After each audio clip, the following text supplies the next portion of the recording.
Okay, welcome everybody. Welcome everyone. We're going to go ahead and reconvene to open session at 5:31 p.m. Announcements. All open sessions of the Board of Trustees are recorded and streamed in real time at www.fuhsd.net. Could you please rise for the flag salute? Thank you. Right hand over your heart. Ready, begin. I pledge allegiance to the flag of the United States of America and to the republic for which it stands, one nation, under God, indivisible, with liberty and justice for all.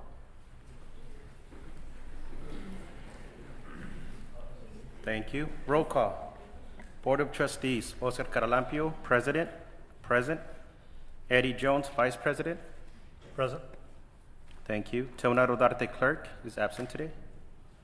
Paul Christensen, Trustee. Present. Thank you. Chris Haskell, Trustee. Present. And Superintendent Ilsa Garza Gonzalez. Present. Thank you. Informal review of governing teams norms. The Board of Trustees approved norms are that we be respectful, be approachable, be open-minded, be communicative with no surprises, be willing to listen, be prepared, and be trustworthy. Report from closed session. A, Public Employment Discipline Dismissal and Release, Government Code Section 54957, nothing to report. Conference with legal counsel pending litigation, Government Code Section 54956.9D1, nothing to report. Conference with legal counsel anticipated litigation, significant exposure to litigation pursuant to Government Code 54956.9D2, nothing to report. Conference with labor negotiations, Government Code Section 54957.6. District Negotiator Ilsa Garza Gonzalez, Superintendent. Employee organizations, FHSTA and SEIU. Unrepresented employees, classified management, certificated management, and confidential employees, nothing to report. Superintendent evaluation, Chief Business Officer evaluation, nothing to report. And expulsion case number 18F2425 will be an action item later in the agenda. We will now adopt the agenda. Can I get a motion? I move that the board adopts the agenda for the regular meeting of June 11th, 2025 as presented. I'll second. Thank you, Mr. Haskell. Mr. Jones, any comments or questions? None? Okay, we're going to go for a vote. Caralampio votes aye. Mr. Christensen? Aye. Mr. Haskell? Aye. Mr. Jones? Aye. And Ms. Rodarte is absent. Recognitions. Boys volleyball team. Pat Walker, Athletic Director, if you could step up to the podium. I need you guys to come up. Like, this is a big deal. Let's go, you guys. Don't be scared. Drew, could you go to that final slide? Because I do want to share something at the very, I was going to do it at the end as a big surprise, but I do want to actually share something about these guys. I'm going to first start this way. Line up right up there, like all the way like that. Yeah, and then one guy's on that side, some guys on that side. This is 18 years as athletic director. I have witnessed some tremendous teams at Fallbrook High School competing, and I am not exaggerating. I was able to see a game early in their season, and I right away went to Coach Chip, and I said, wow, these guys are really special. This is going to be interesting where you guys go here. What I mean by special, absolutely relentless. I saw them fall behind many games. They never quit. They care so much. Watching them together work as a team, it's something I went to Aiden. Where's Aiden? Where are you? Right here. There you go. I went to Aiden after they'd lost an absolute brutal contest to a very good team in the state semifinals. And I was like, and you were like, I was serious. I'm like, you guys should be so proud. That team had played with each other since 9 years old. I talked to their coach for quite a while before the contest.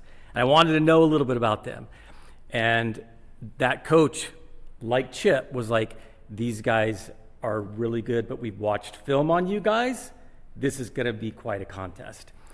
And it was.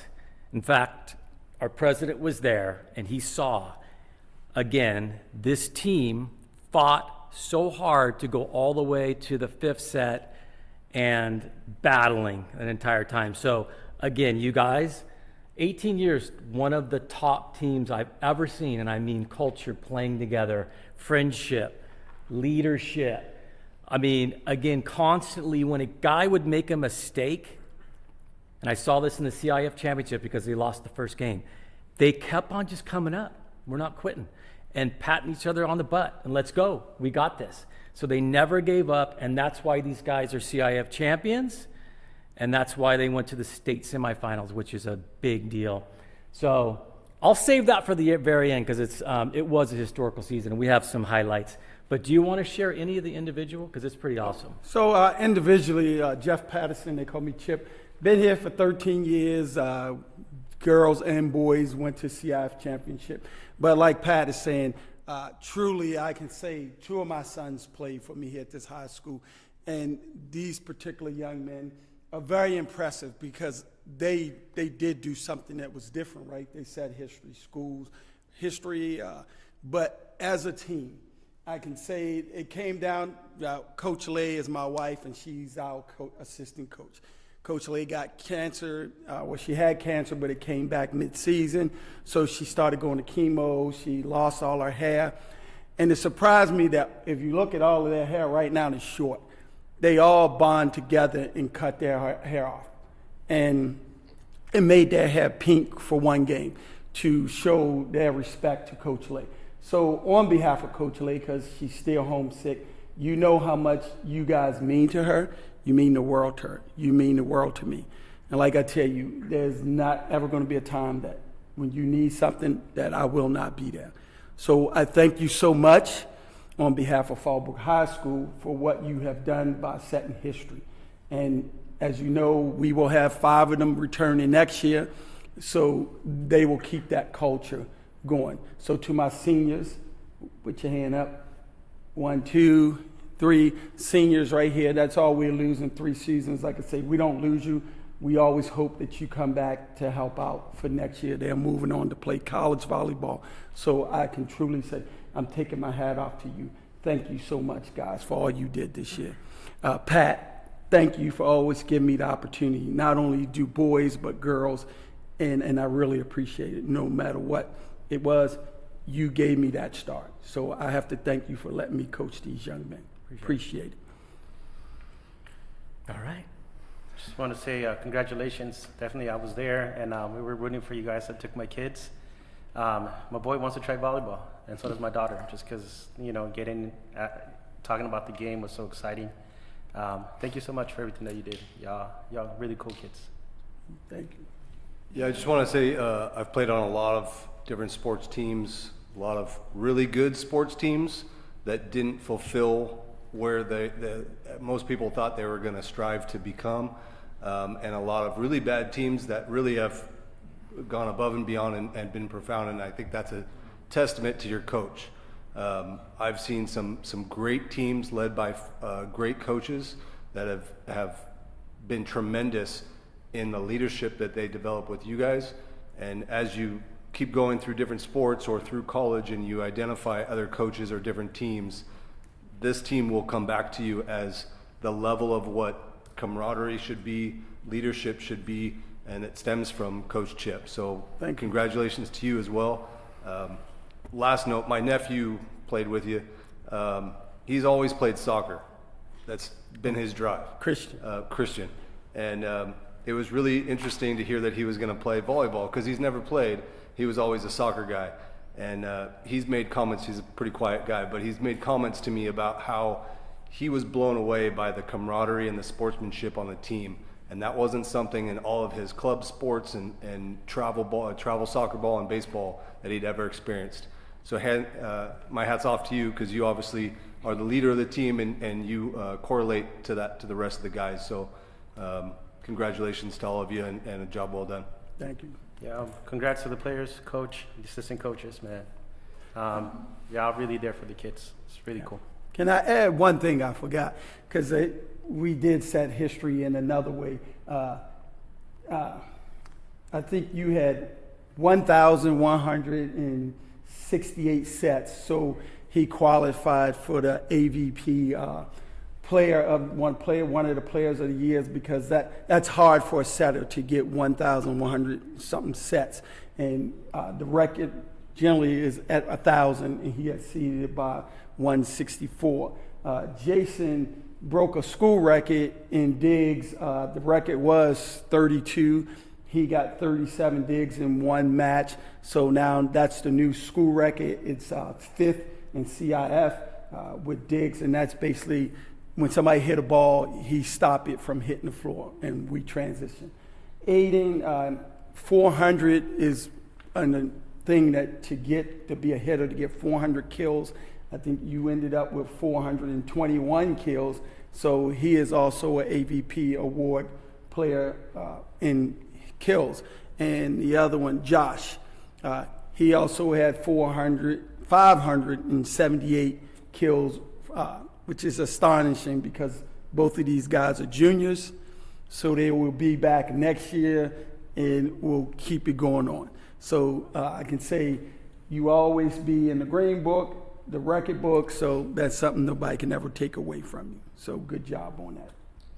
We do have certificates for you, if the board could move me. So as I call your name, if you could come up, shake the board's hand, and then just stand. If it's okay, stand with Carlos, make sure, make sure you stand next to him, Carlos. So Jordan, he said it.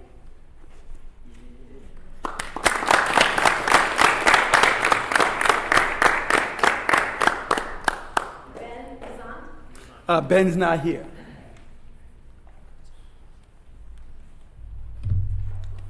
Jake Brown.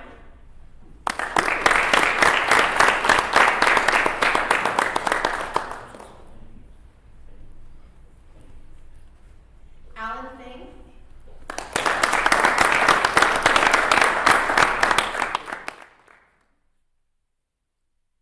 Jason Fuentes.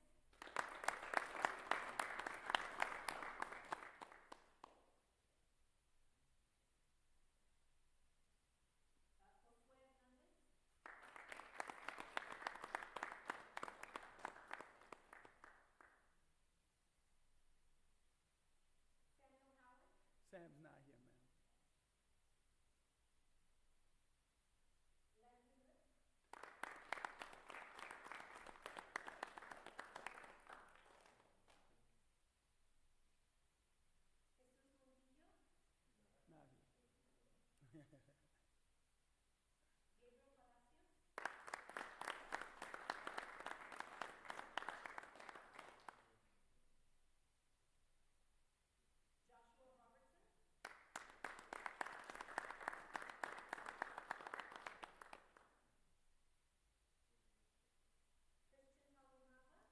He's not here, man. Practice.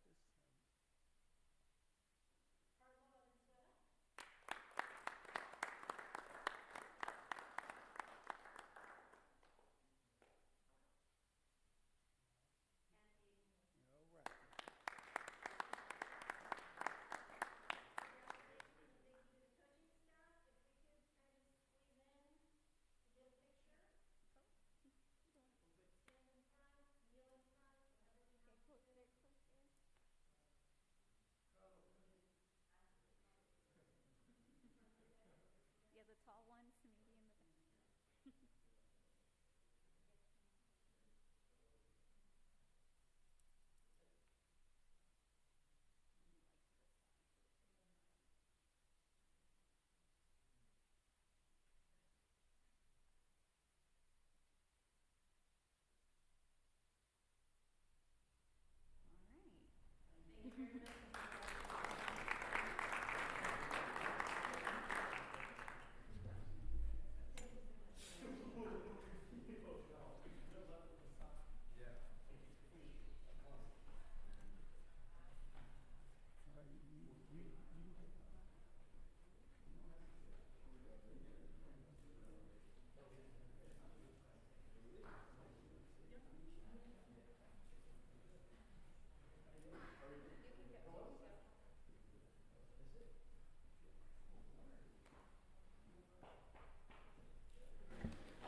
Thank you.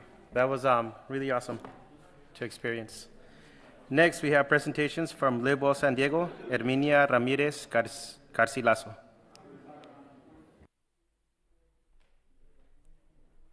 Good afternoon, everyone. And we did have a presentation for you, so I don't know if that'll come up, but We as also it have comes- copies. Oh, perfect. Oh, there you go. Thank you all for having us. My name is Herminia Ramirez, and I am a chief supporting the Department of Strategy and Community Engagement with the County of San Diego. And it is a pleasure to be here with you all. Please let me know if you can hear me. I'm shorter, so the mic is a little bit farther away. And I will be reading my notes just to make sure that I stay on track and not veer too much getting excited with having a mic, as some people tend to do. Thank you. Got it. Again, I'm excited to be here with you all, and a few of our team members are also here as well. And we are excited to share a little bit more about the Live Well San Diego vision. But first, I want to share a little bit about the county. The County of San Diego serves diverse and growing populations, and it serves more than 3 million residents. Fallbrook is an unincorporated area, and it actually falls under county jurisdiction. To effectively meet these needs, the county is organized in 4 key agencies, each providing essential services that support safety, infrastructure, health, and overall quality of life. One of those agencies is Health and Human Services, which our team gets the pleasure to support.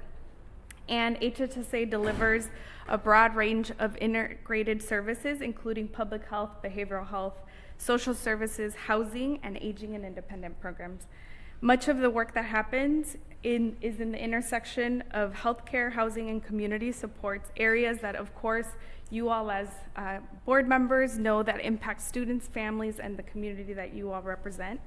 And we're hoping to identify an opportunity to collaborate with you all. This stems from our Live Well San Diego vision. So hopefully this isn't the first time you're seeing this pyramid, but Live Well San Diego was created to uplift innovative upstream strategies to address complex challenges like homelessness, behavioral health, and emergency response. We recognize that government alone couldn't solve these complex issues, and that these things needed lasting change and lasting solutions driven through collective action. The Live Well San Diego vision was launched, aligning efforts of individuals, organizations, governments to all help San Diego County residents live well.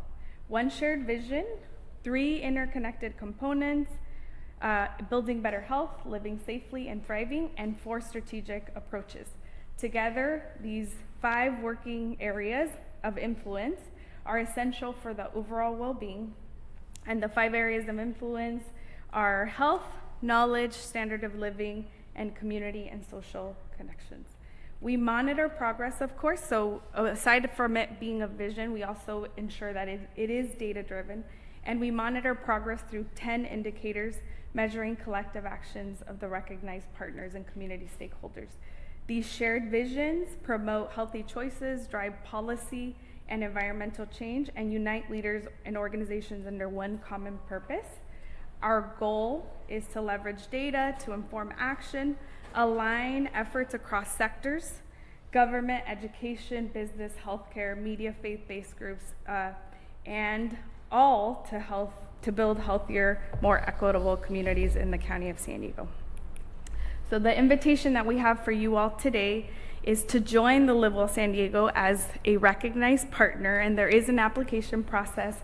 A board letter of support or a resolution is the next step that's needed to recognize the school district as a recognized partner. What began with just one partner has grown over 600 to over 606 partners across the region. The City of Vista was our 600th recognized partner, and we recently recognized the City of San Marcos for their 10-year anniversary of being a Live Well partner. These partners, as you can tell, range from local businesses, professional sports teams, and all align with the San Diego vision. Our partners ensure and embrace the common goal of a healthy, safe, and thriving communities, and align the resources under the San Diego Live Well vision.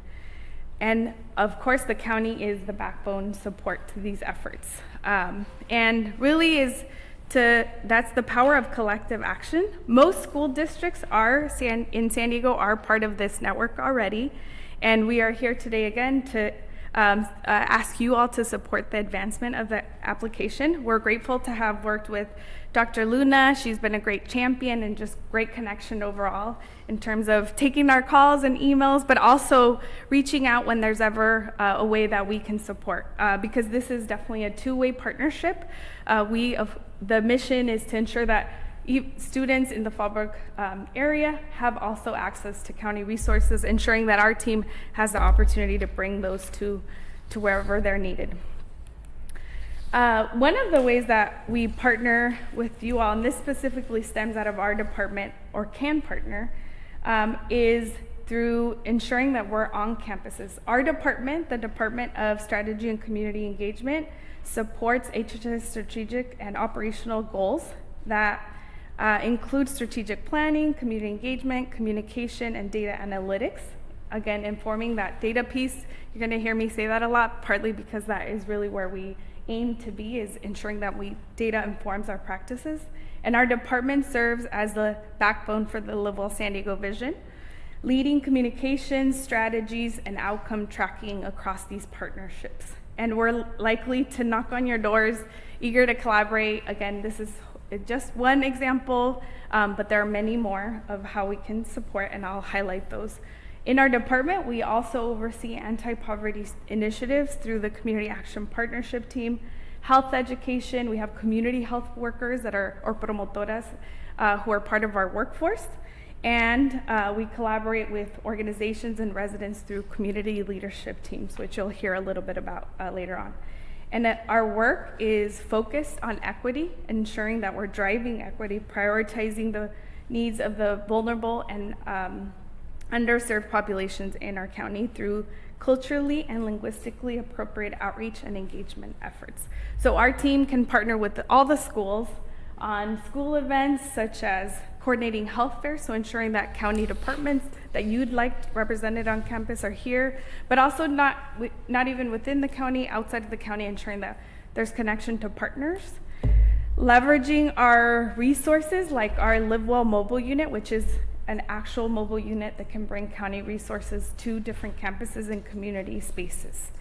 And I want to call out a specific example of programming that we can bring to schools that will benefit both students and parents, and that's the What I Wish My Parents Knew forums. So these are forums that we would invite any school who wants to take advantage to be coordinated, and they are a space that brings parents and youth, typically high school students, and also middle school age, on having conversations, but also talking about youth resources that really align with behavioral health.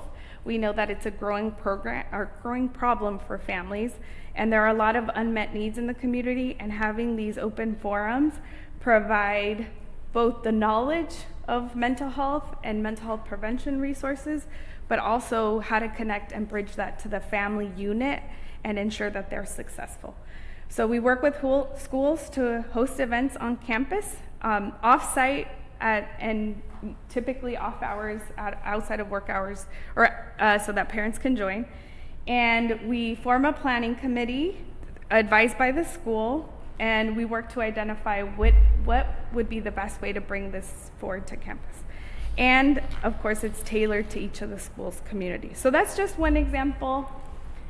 We also, again, have different ways that we partner with schools.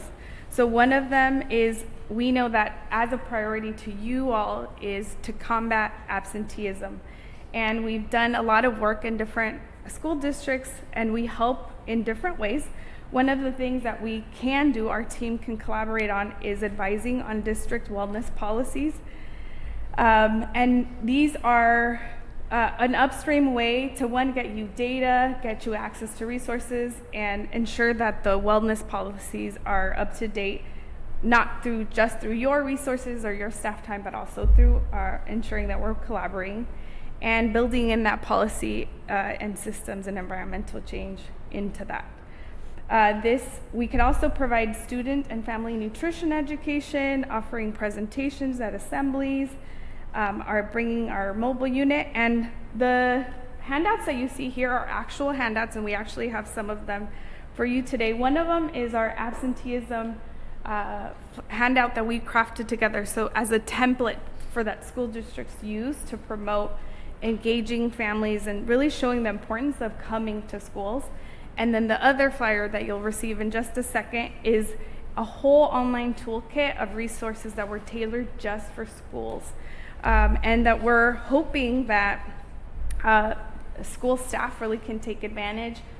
Listservs, directories, resources, securing our Livewell unit to come onto your campus is a way that we're hoping to bridge the gap. So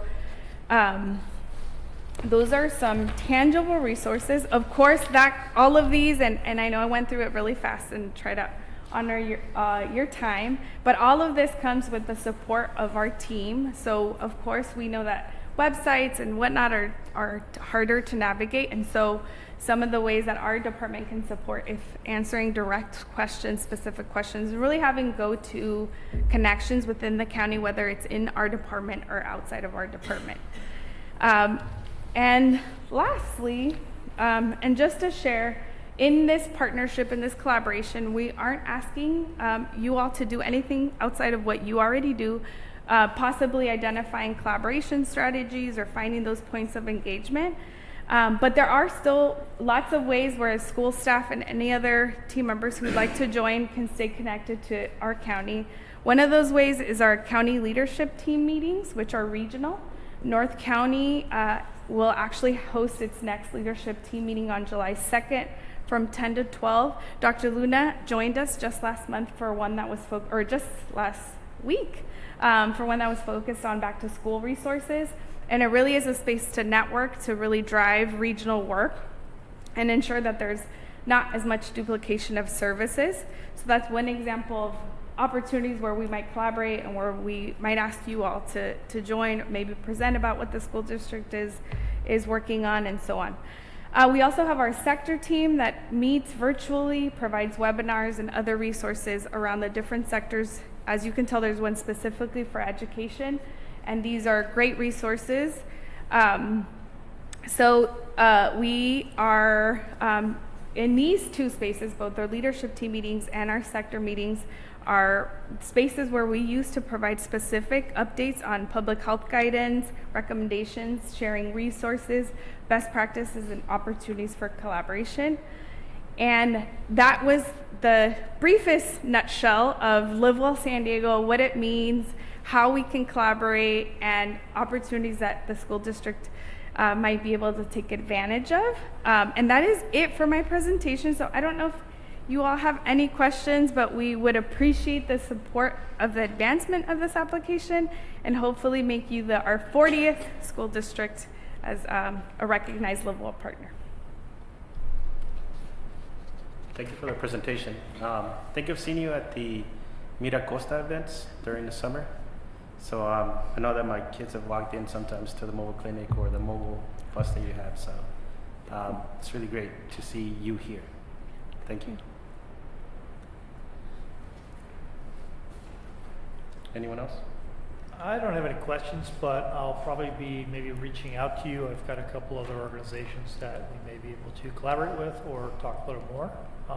I haven't, heard of your Livewell San Diego, but I wasn't familiar with it. So thank you very much for getting me up to speed. I'm looking at the dashboard. I'm looking at how Fallbrook's doing on the 5 criteria. So thank you very much. Thank you. Thank you.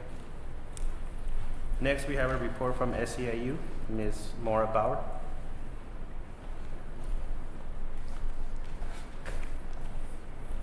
Hey, good evening. Thank you again for letting us come and just present and talk about what's going on in your classified union. You should have received our sunshine articles that we're opening for negotiations. We have a lot of really good ideas and look forward to collaborating with the district and the board on what our future will look like here with our contract and all of our classified employees. We're also super thrilled that there's more full-time para positions that are opening recently. We just got the notice today from Patty that there were 5 more full-time para 2s. We're hoping to try and get the word out over the summer, make sure that even people who aren't regularly checking their email over the break have the opportunity to apply for those. And thank you so much for honoring your classified staff and seeking to fulfill those in-house as opposed to going to an agency for them. We really appreciate that. We're also super proud to announce that one of our alumni is our new low voltage technician, Fernando Fuentes, who's working with IT and MOT today. It was really nice to see a Fallbrook alum fill that position that we've had vacant for so long, and he will be our first low voltage technician. So he's a pioneer. We're also thrilled that Louis Herrera is our new plumber. He's taking a step up in a promotion from that. The end of the year, we had a really great celebration combined with FHSTA. We were able to honor our retirees at the end of the year. Classified staff, we have 3, Maria Fernandez, Harry Weidenhope, and Char Larson. We definitely will miss them coming up next year when they're all gone, but they have made such an impact on our campus. We're thrilled to be able to combine with FHSTA to honor them and also our retiring certificated staff. So thank you so much. You guys will look forward to getting your feedback on the articles for our negotiation, and let me know if you have any questions. Thank you. Thank you. Next, we have Spring Sports Recap by Mr. Pat Walker.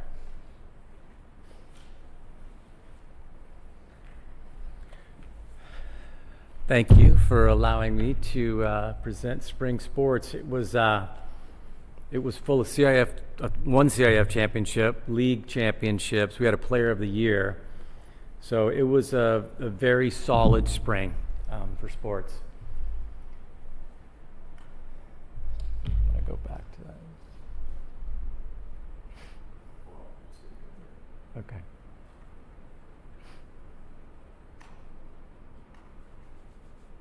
Perfect.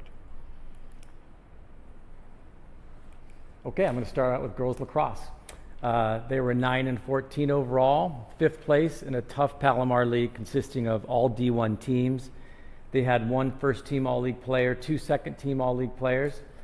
They lost in the first round of CIF to La Jolla Country Day. I was down there watching that game, and they battled. And they were a low seed. La Jolla Country Day was a high seed. And we almost beat them. It was 9-9 late in the last quarter. Team GPA was 3.57. Boys and girls track, both girls and boys were 2 and 5, both finished in 5th place. They're very young. Boys had 4 second-team all-league athletes, and the girls finished the season with 2 first-team all-league athletes. Highlights, boys had 2 league champions, Wyatt Casillas in the disc and Xavier Charlin in the high jump. They also had a freshman, Kingston Corey, jump 14 feet 6 inches. And he's already ranked as a top freshman in San Diego and California. He's going to be incredible to watch. And then their GPAs, girls were 3.46 and the boys were 3.06. Girls swim overall record of 8-1 and 3-1 in the Valley League. They were Valley League co-champions. 1 first-team all-league swimmer and 1 first-team all-league diver. Girls finished in 12th in CIF Division I, and their team GPA was 3.46. Boys also won a league championship. Their overall record was 7-2, and they finished 3-1 in the Valley League. They had 1 swimmer make it to the CIF Consolation Finals in the 100 free and the 100 breaststroke. Their team 200 and 400 free relays also made it to the CIF Division I Consolation Finals. Freshman Finn Phillips and was a league champion in diving and finished 5th place in the D1 CIF Finals, and their team GPA was 3.26. This will be the last year for Bill Richardson, who's been under me as AD for 18 years and been coaching for 30. And I've always said this, he's been one of my top coaches, just the way he is with kids, how organized he is. He really has done a tremendous job, and I will miss Bill tremendously. Softball, overall record was 7-15-1, and they lost in the first round of CIF 1-0 in extra innings. I was hearing the report of that every inning. They had one first-team all-league selection, one second-team all-league selection. Senior Hannah Winton has set numerous records in CIF and is headed to Cal State Fullerton, where she's going to play Division I softball. Her record of 626 strikeouts in 354 innings will be tough to beat. It's pretty incredible. She was fun to watch, and she'll be missed. Team GPA was 3.29. I just got to keep Frank around as a team doctor for football now. Boys lacrosse overall record was 3-15. Both Ethan Wooten and Blake Robinson made second team all-league. It was tremendous for both Dean to come through and take over a team. There was some issues, and they both came in, Mike Zinniger, and did a great job just kind of settling things in the transition and in talking to the kids and being out there. They really did have fun. They were not super talented, but those coaches just let them play, and they did a really good job finishing strong for the season. And their highlights, they had 2 hard-fought road wins against Hilltop in a massive rainstorm, and a big win against Sage Creek, which I heard from their athletic director after we beat them. So that was big wins for them. And their team GPA was 3.16. Boys golf finished 3-7 in league. Austin Morcourt finished 5th place in league tournament. He was a first-team all-league player and qualified for CIF. Milo Pollard was a second-team all-league selection. They had 16 players between the JV and varsity, which is big. They're growing finally. I've been pushing that because they've been really low in numbers.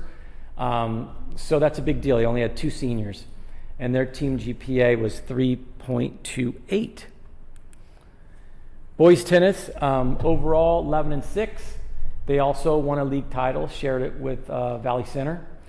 They had an impressive 5 first-team all-league selections, and they're pretty young, so they're going to be fun to watch next year. They advanced to the second round of D3 CIF team playoffs, qualified 2 single players and 1 doubles team for individual CIF honors, and they had a team GPA of 3.40. Gymnastics, I'm losing Haley, and she was awesome, coach. So we're hoping to fill that with a really qualified gymnastics coach. For the first time in 5 years, the team qualified for the league championships. That's another program where we're just trying to grow it, and she's been doing that. So I'm bummed that we're going to lose her. At least 2 athletes placed in every event at every competition. Overall, it was a very successful season filled with personal bests, strong team spirit, major progress in the program. And their team GPA is 3.40. Baseball finished 9-6 in the Avocado League. They had 3 first-team all-league players, 1 second-team all-league player. Evan Thomas was Avocado League Player of the Year, and he's headed for Santa Barbara, which is going to be really fun to watch him play Division I baseball.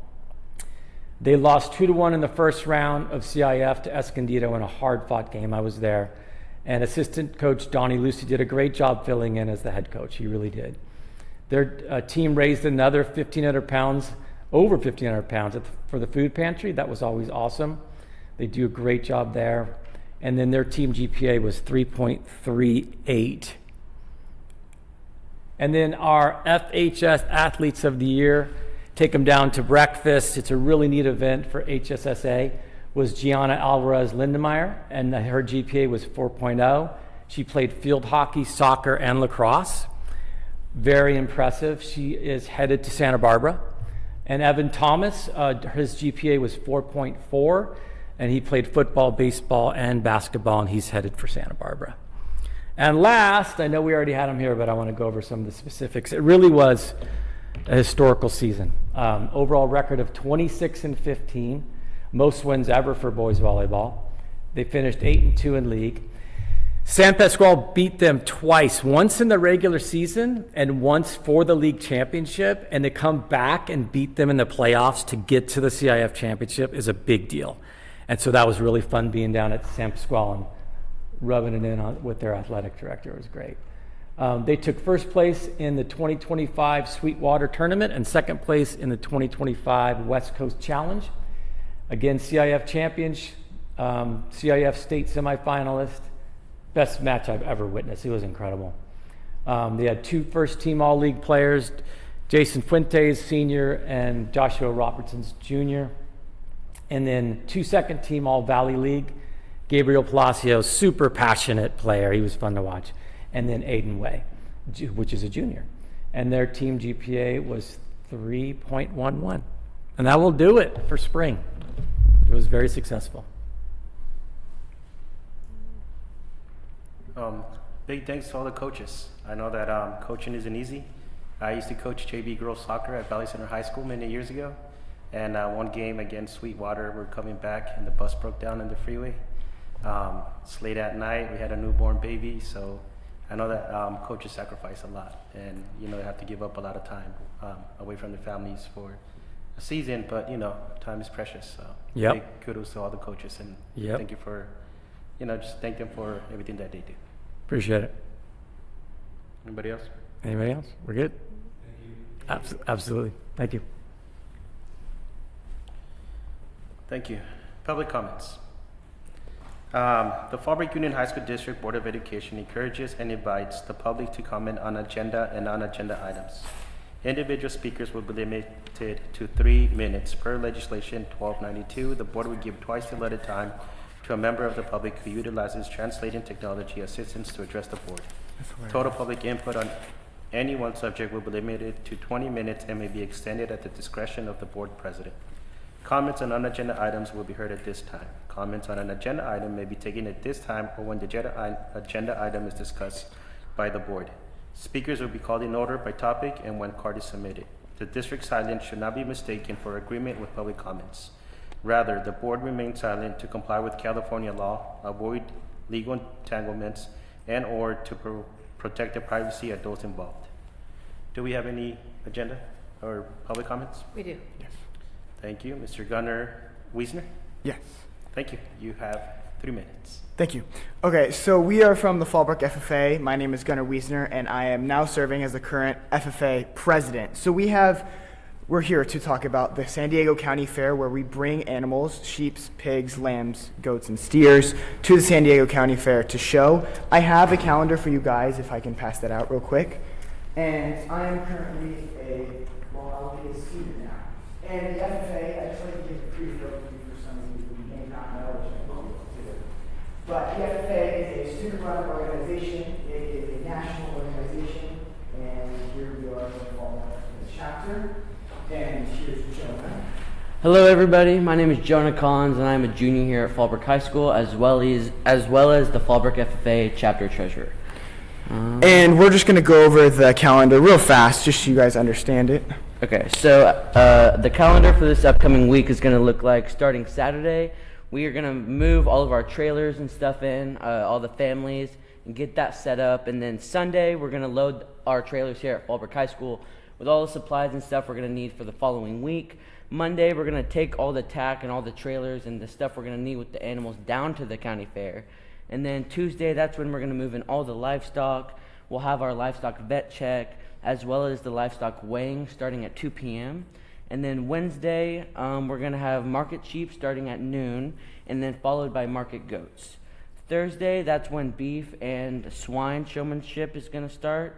And then Thursday, And then Thursday, we're going to have beef, market, and then pigs.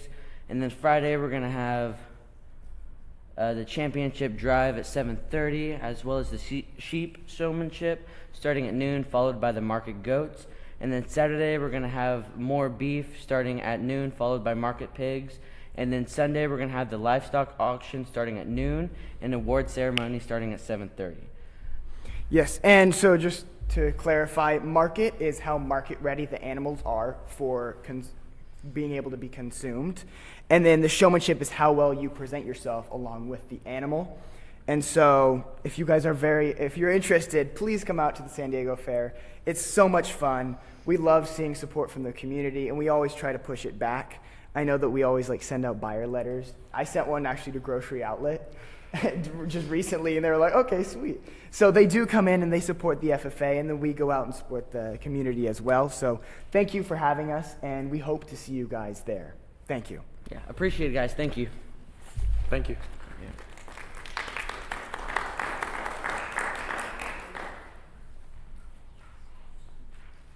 Okay, communications and reports. Report from principals.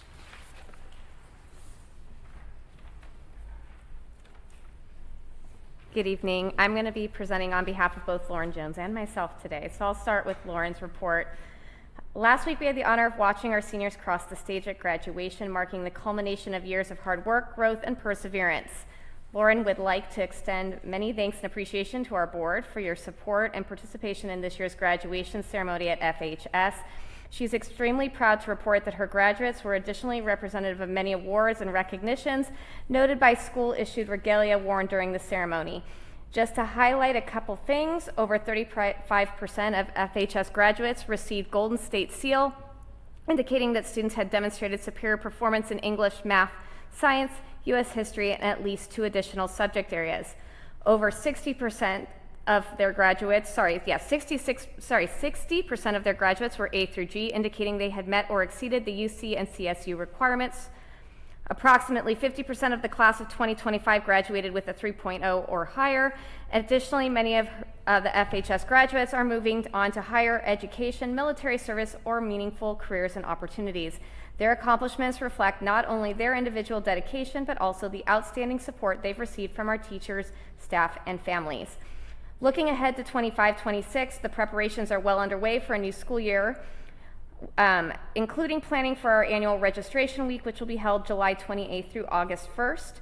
Many of our staff are also hard at work preparing for August by attending professional development sessions and collaborating on curriculum enhancements that will benefit our students.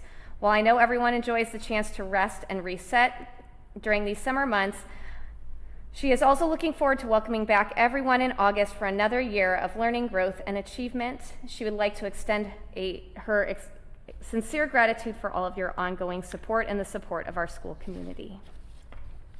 As for Ivy and Oasis, prior to the skies opening up last week, our alternative ed schools celebrated 2 very short but sweet graduations. The hard work of our staff and students pay off, and I expect that we will see extremely high graduation rates this fall for both Ivy and Oasis on our dashboard. Summer school is underway. We started on Monday. We currently have about 380 students attending summer school, which is approximately 40 more students than participated in this past year. The increased enrollment I do not attribute to necessarily a higher failure rate, but rather the hard work of our counseling team with really being proactive, reaching out to families starting in February, helping them understand A through G, helping them understand their students' progress and getting them enrolled early, and then frequent communication about summer school. We had an extremely smooth start to summer school this year. And again, it's a testament to our counseling team really going above and beyond, as well as our ed services team, providing support and our special education department to make sure everything is running smoothly. Our first session of summer school will conclude on June 26th, and our second session will be running from June 30th through July 17th with a very small graduation plan for the afternoon of the 17th. Any questions you might have for Ivy, Oasis, or Fallbrook? All right, and No thank questions. Thank you. you. Thank you. Next, we have report from board members. Would anyone like to go first? Just wanted to report, I kind of mentioned this to Superintendent Garza Gonzalez, but just wanted to reach out and say great job with all the graduations. I missed Ivy and Oasis this year. I was on duty and sitting on the freeway in the rain while you guys were inside waiting for the rain to stop. But as far as FHS and their graduation, I just wanted to reach out and say that between all the staff and everybody that was involved, it went really smooth, and I was very excited how smoothly it went. And I got a lot of comments from students as well as parents, the appreciation of the speed of it, the attentiveness to it, and just how easily it went. Parking for FHS has never been our forte, but I didn't hear anybody complain about parking. It was just the pros of how quickly and smoothly it went. So kudos to all those involved, staff and security, as well as everybody else. So that was it. Yeah, I kind of want to say the same thing. Thank you, everybody. We did it again. We got through another graduation. It seems like the last month with awards, graduation, and I'm thinking of all the other events, but it starts to go very, very quickly. So thank you, admin, teachers, principals, counselors, everybody else, coaches, for the good year and getting us over the finish line. And again, want to echo what Paul said. All three graduations were, I think this is my fifth set of graduations. The best ones I've seen yet. So thank you for everybody involved in that. Just to reiterate what Eddie and Paul said, as far as the graduation seemed very smooth based on what I was told about some previous ones, and it felt very efficient. And since it was my first one, it was really it was nice to partake and kind of see how they go. And all the kids seemed happy, and the parents seemed happy, and it seemed to go very well. Yeah, same thing. Sound like a broken record, but we were all there. We saw it. We experienced it. The graduations were smooth, very special, especially you know, the little intimate ones at Oasis and Ivy. Family members were there. It was great to see all of them. And at the large scale, Fallbrook High School, just the speeches were amazing. The smoothness, the transitions were great. So thank you for organizing all that, all the time you spent putting it together. It was also really great to see the Region 9 Migrant Ed celebration, end of the year celebration at Fallbrook High. Seeing so many students from different towns that are part of the migrant program come to Fallbrook. It was really great to showcase our school and, you know, for them to step foot on our campus and just opening our doors to the community and neighboring schools as well. So that was amazing. Thank you. Next we have report from superintendent. I too would like to thank both Principal Lauren Jones and Principal Lauren Gardner for their work on last week's graduation ceremonies. In addition, I want to recognize the hard work of our assistant principals, our technology department, our MOT department, campus supervisors, and Janet Flores and Martha Hara, as well as all of the support staff that sign up to help us collect tickets, man the gates, etc. Thank you for your hard work and dedication. As you heard, summer school started this Monday. We're offering 2 3-week sessions, and interested students still have time to sign up for session 2, which begins on Monday, June 30th. And yes, it has been a very smooth start to summer school, due in large part, she didn't say this, but I will, to the hard work of our summer school principal, Lauren Gardner. So thank you, Lauren.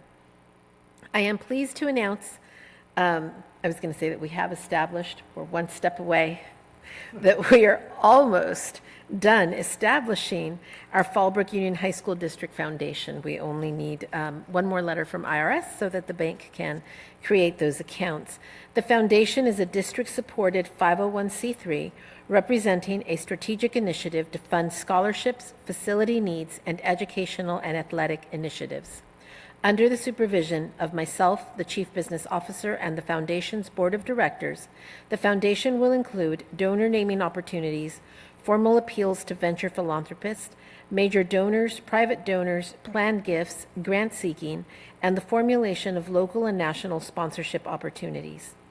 We know that Fallbrook has a philanthropic spirit at its core, and the Foundation is a way to make a difference for the warriors of today and those in the years to come. Finally, I'd like to announce that Coach John Holcraft has accepted the position of head football coach. Coach Holcraft has been with our program for a number of years and is dedicated to this community and the Warrior team. Truly places our students first. We look forward to the year ahead and will support him as he serves as head football coach for the first time in his career. Thank you. Thank you. Public hearing sessions. I would like to call the public hearing for the Local Control Accountability Plan, LCAP, 2025-2026 to order at 6:25 p.m. for the Fallbrook Union High School District. Notice is hereby given that the Board of Trustees of the Fallbrook Union High School District will conduct a public hearing regarding the Local Control Accountability Plan, LCAP, 2025-2026. Information. The district's proposed Local Control and Accountability Plan, LCAP, for the 2025 school year will be presented by Ms. Emily Toon. This is an informational item and will return for action on the next agenda.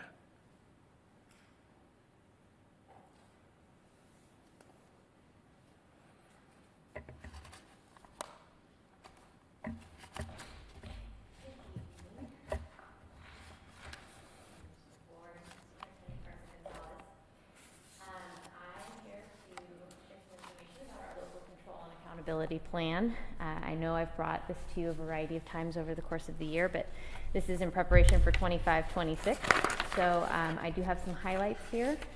One of the new things for this plan, I'm going to call it the LCAP moving forward, so it's not quite such a mouthful, is we do have our Learning Recovery Emergency Block Grant, and so those are some funds that are now included in our LCAP and will be for the next few years.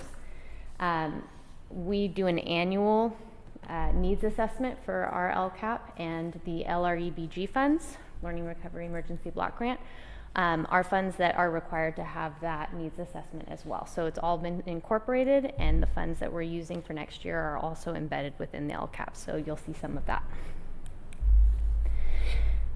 For anyone who may not know, I know I've said this many times, but in case you don't, this is our tool for planning, for budgeting, for ensuring that we are looking at student success and we are identifying actions that we want to implement and then measuring the success of those actions over the course of 3 years. This is our second year of this 3-year cycle. We have 4 goals in our LCAP. Those are on the left there. The first is improving the student and family engagement. The second is preparing all students for college and career. Third is ensuring that all students are demonstrating competency on the California state standards.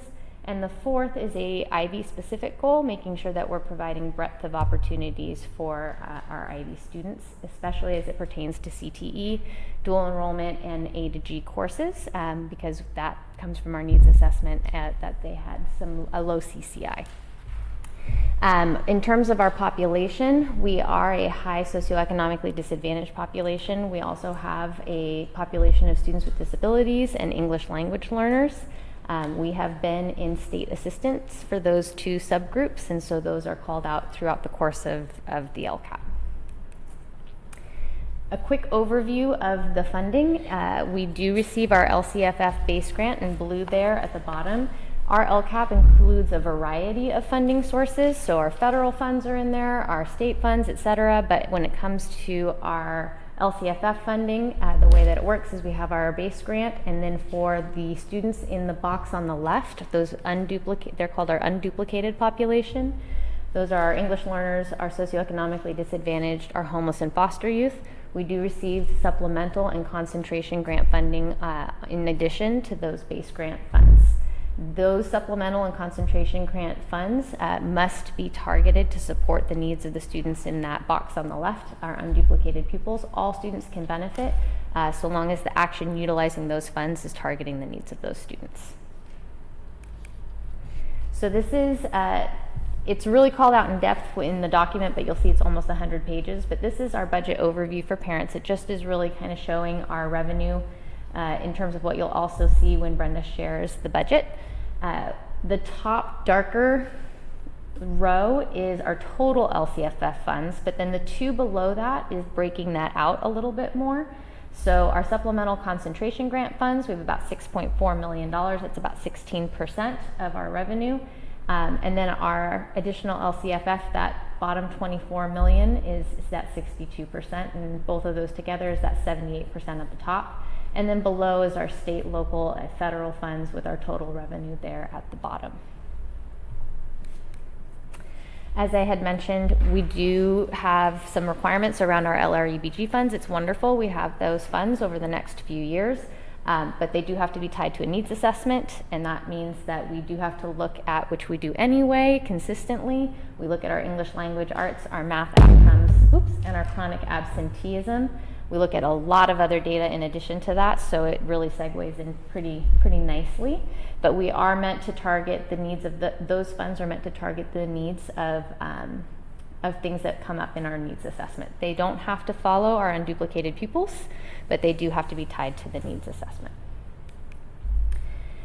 We gather, in addition to looking at a lot of data, and I've shared that data with you over the course of the year, we also get feedback from all of our educational partners. And so that would be our parents, it would be our staff, it would be certificated classified, our students, and we do that in a variety of ways. We do that with some in-person meetings. We meet with the Superintendent's Advisory Committee. We do a thought exchange. We do the California Healthy Kids Survey. So we're getting feedback in a lot of different capacities, and all of our meetings are really funneling into our master plan, the LCAP.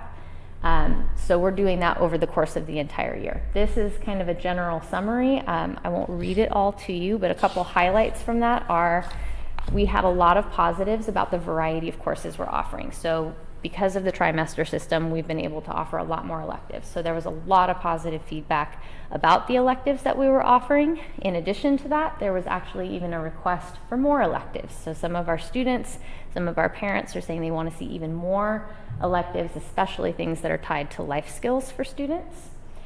There was a lot of appreciation for our extracurriculars, our athletic program, our clubs, all of the things that we are doing to make sure our students are engaged with the school and the district. There was also a lot of appreciation around the four-year plans. The trimester has been something new for people to understand, so there was a lot of appreciation about the fact that that four-year plan was being implemented with our counselors. We had some conversations with parents who were really excited to see that they could actually see that in Aries, so that not only are they looking at their current year schedule for students, but that they could see that over the course and the impacts of anything that happens over the course of the 4 years.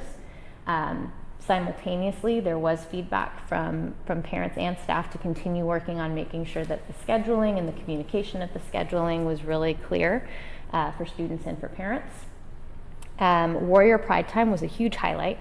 So our students, our parents, our staff all really appreciate Warrior Pride Time as an opportunity to provide support for our students within the day.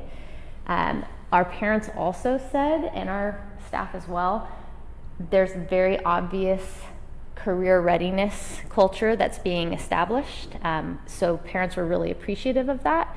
One of the things they did say though is even for parents who've gone to college, it's changed so much. They are actually requesting even more information, more steps about what they need to take to make sure their students are college and career ready. So they're really appreciating all of the college and career ready verbiage that they're hearing, the opportunities, but they're still wanting even more information about the steps and what they need to do. So I'll show you where that's reflected in some of our actions for next year. Mental health was really praised. I know that Dr. Luna's done a lot to bring in some resources there, so that was something that was appreciated from a lot of our educational partners. And there was a lot of appreciation around our CTE program and dual enrollment. Again, parents kind of came back to that college career readiness, requesting, this is so great, we love these dual enrollment classes, we want even more, please tell us more. And so I know Dr. Luna is working on that. I won't go through all of it, but this is just so you can see all of the different categories that kind of came up when they participated in the thought exchange. The access to the report, that link to the bottom right, is something you can actually click on and you can see all the individual thoughts of people who participated, which is very, very interesting to read. Breaking it down even further, so in our goal 1, these are the actions and the expenditures that we've actually budgeted for the 25-26 school year. And like I said, this doesn't include just our LCFF, this includes a variety of our different funding sources. But these are the things that we have targeted. And so there's actually 2 columns there, and there's 12 actions in goal 1. A couple that were impacted by that educational partner feedback. Like I said, as we got feedback from everyone, there was a lot of positive feedback around the parent center because there was all the feedback around the trimester and electives and scheduling and 4-year plans. That ties into our funding for the additional academic counselor, which is funded out of our supplemental concentration. We've done extensive needs assessment for Ivy, so we do have comprehensive support and improvement funds next year, actually a significant amount of funds, so that's going to be really wonderful for Ivy. We're going to continue with the social emotional needs of students there. We also have some professional learning opportunities for the staff up at Ivy and also for our parents that we are targeting through those funds. The AVID program is something that always comes up year in and year out, and we always see a lot of success with our AVID program, so just a lot of praise around that program and that continued desire for it to continue. And then if you look on the right in 1.10, we had a lot of feedback around our athletics, and so that we do have in our LCAP an opportunity to support our extracurriculars. It's not just our athletics, but our clubs as well. We provide funding based on the unduplicated pupil counts of the students who are participating in those activities to support those programs. For example, busing. And then we also had a lot of feedback around our facilities, a lot of positive feedback and a lot in terms of the growth and things that are being done. Also some feedback of just in terms of things for safety and accessibility. There was feedback around the pool, but we do have some funding allocated to improve the quality of our school campus, and so that is addressed in Action 11 for Goal 1. Goal 2 is our college and career readiness goal. So again, kind of tying our educational partner feedback into how it impacted our plan for next year. There was a lot, again, of praise around our CTE programs and dual enrollment. We do have a K-14 counselor who is supporting both of those endeavors, making sure that students are connected with those pathways and have an idea of what's going to happen for them after high school. So those are addressed in 2.1 and 2.2. Our counseling team provided a really wonderful proposal about how they could do even more to establish college and career ready culture. So you'll see some of the funds that are allocated there in 2.5. And again, for our LREBG and our needs assessment, those are funds that can be used for credit recovery. So those are addressed a lot in our summer school, which is 2.9. Goal 3 is making sure our students are showing competency on the state standards. And so our educational partner feedback, our data really was impacted in 3.1. We always provide our new teacher support through the induction program, making sure that the first 2 years that they are feeling confident as new teachers. We also provide our new teachers with ELD, professional learning, when they come in to our district.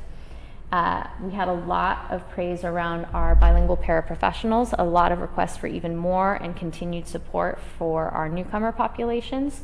So that feedback is addressed in Action 3.2. Warrior Pride Time tutorials, they don't have funding allocated, but it is an action we are doing, and it is something that our students and especially our bilingual paras really appreciate for our students. So we have that called out, even though there's not necessarily funding tied to it, something that we're doing, we want people to be aware of. And then we are also in differentiated assistance as a district this year for our students with disabilities. And so that last goal in Action 3.10, we have a SPED coordinator who's really assisting with ensuring that the IEP process is flowing smoothly. We also have a TOSA who targets those needs as well, and that action is addressed there. So we did get some feedback in terms of making sure that we are providing support for those populations. And Goal 4 for Ivy.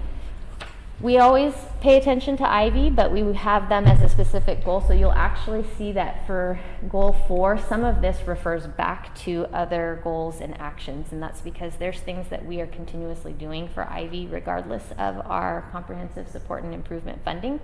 But because we are receiving that funding and because they were very low on the dashboard, we are required to have a very specific goal for Ivy High School. And so a lot of these are already covered in the previous goals and actions that you've seen.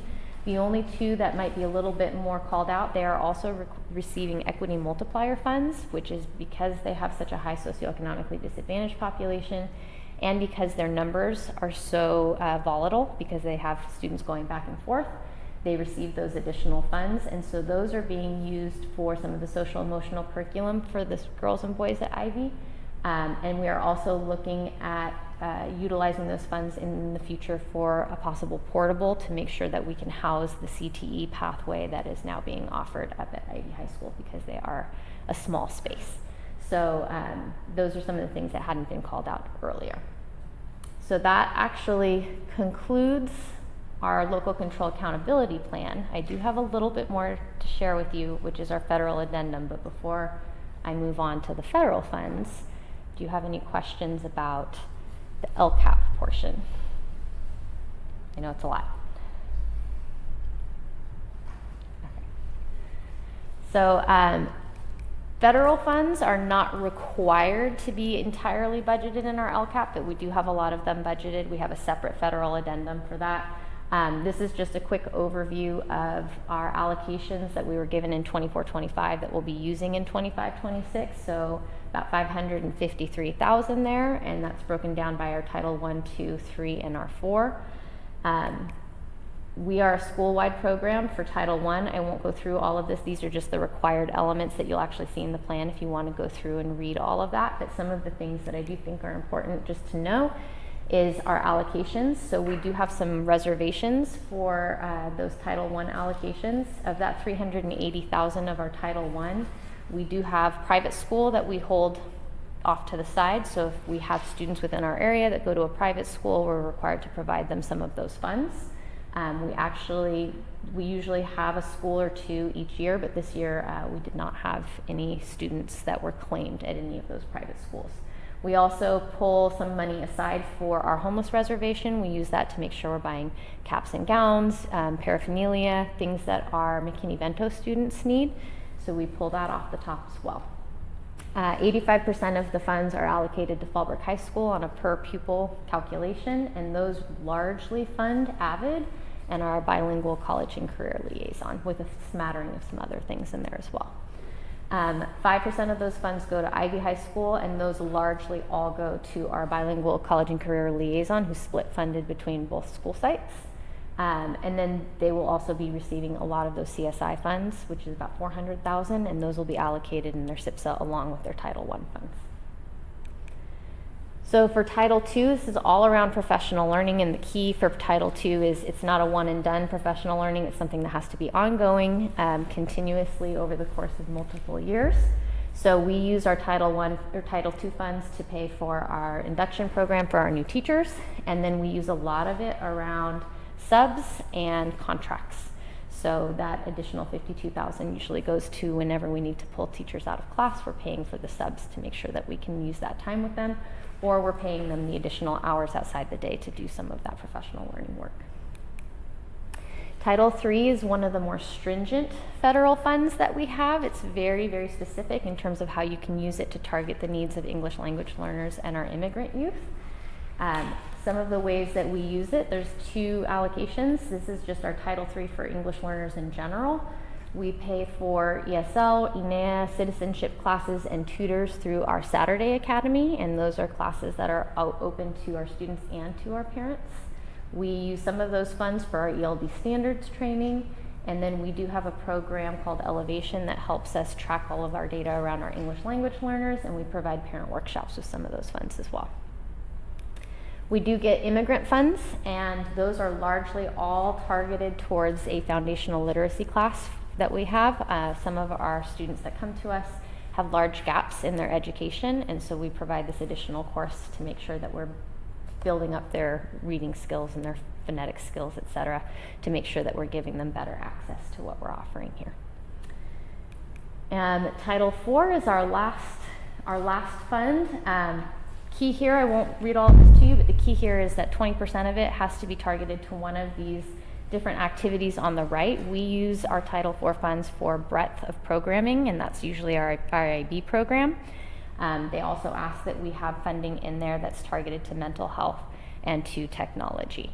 And so you'll see that a chunk of that goes to our IB TOSA, who supports that program. Some of it goes to professional learning around technology. We have technology coaches that help us and help our students and our staff with the one-to-one Chromebooks. And then we have a small allocation then that goes to healthy students, so safe and healthy student activities. So. And I know it was a lot, but that is all I have for you for the moment. Any questions around any of it? I don't have any questions. Thank you. Every time you give this, it's long and it's a lot of information, but thank you for putting it all together. My pleasure. Thank you. Okay. Are there any public comments for the public hearing for the Local Control Accountability Plan? There are none. Let the record show that no one addressed the board regarding this topic. I'm adjourning the public hearing at 6:45 p.m.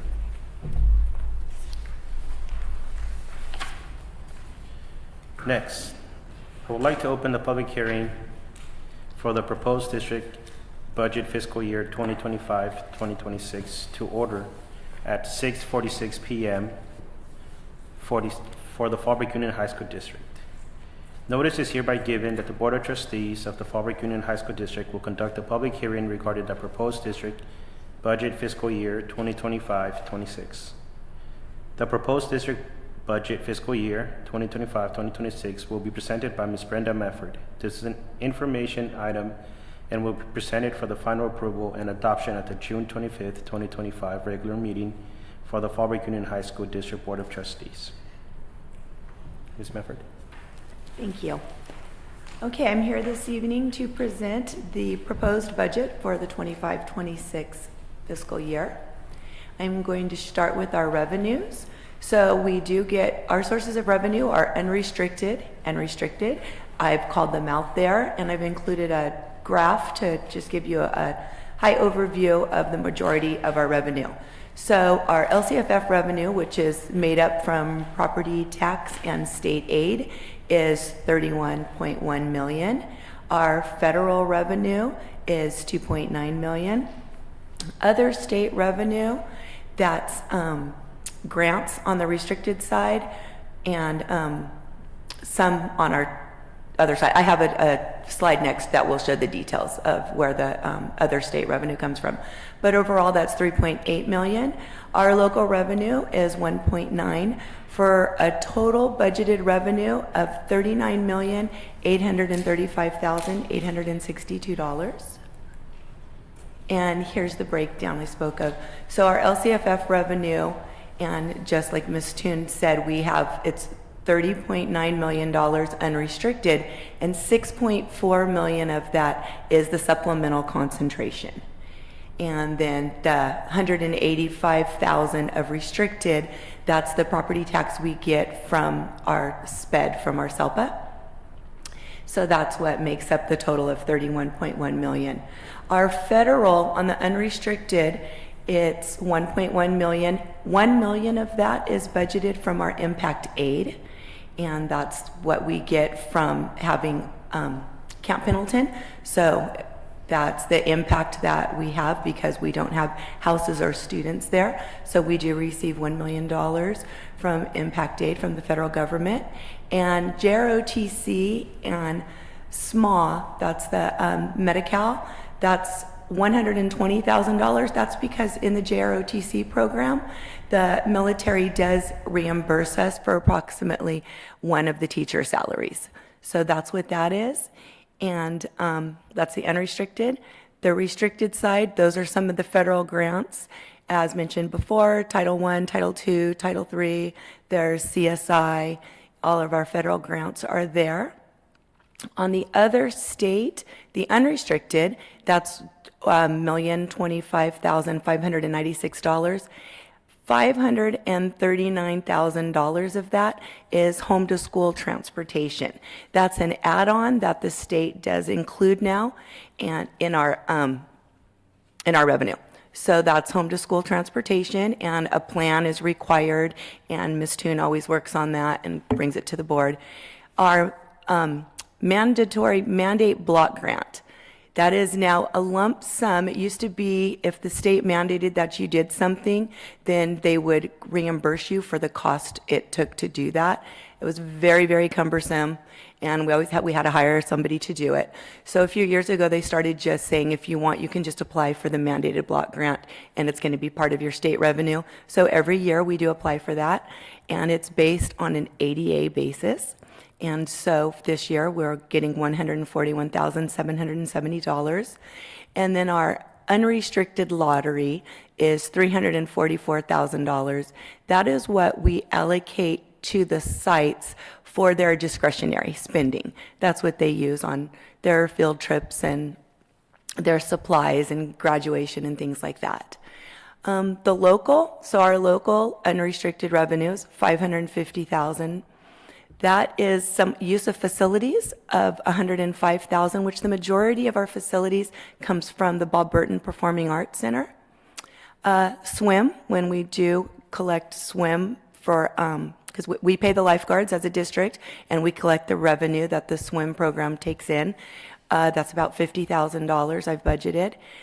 Community engagement, that is a grant that our superintendent acquired for us this current year, and it's going to continue. It's a 2-year grant. So I've budgeted just the remaining that we didn't spend this year, of $60,000.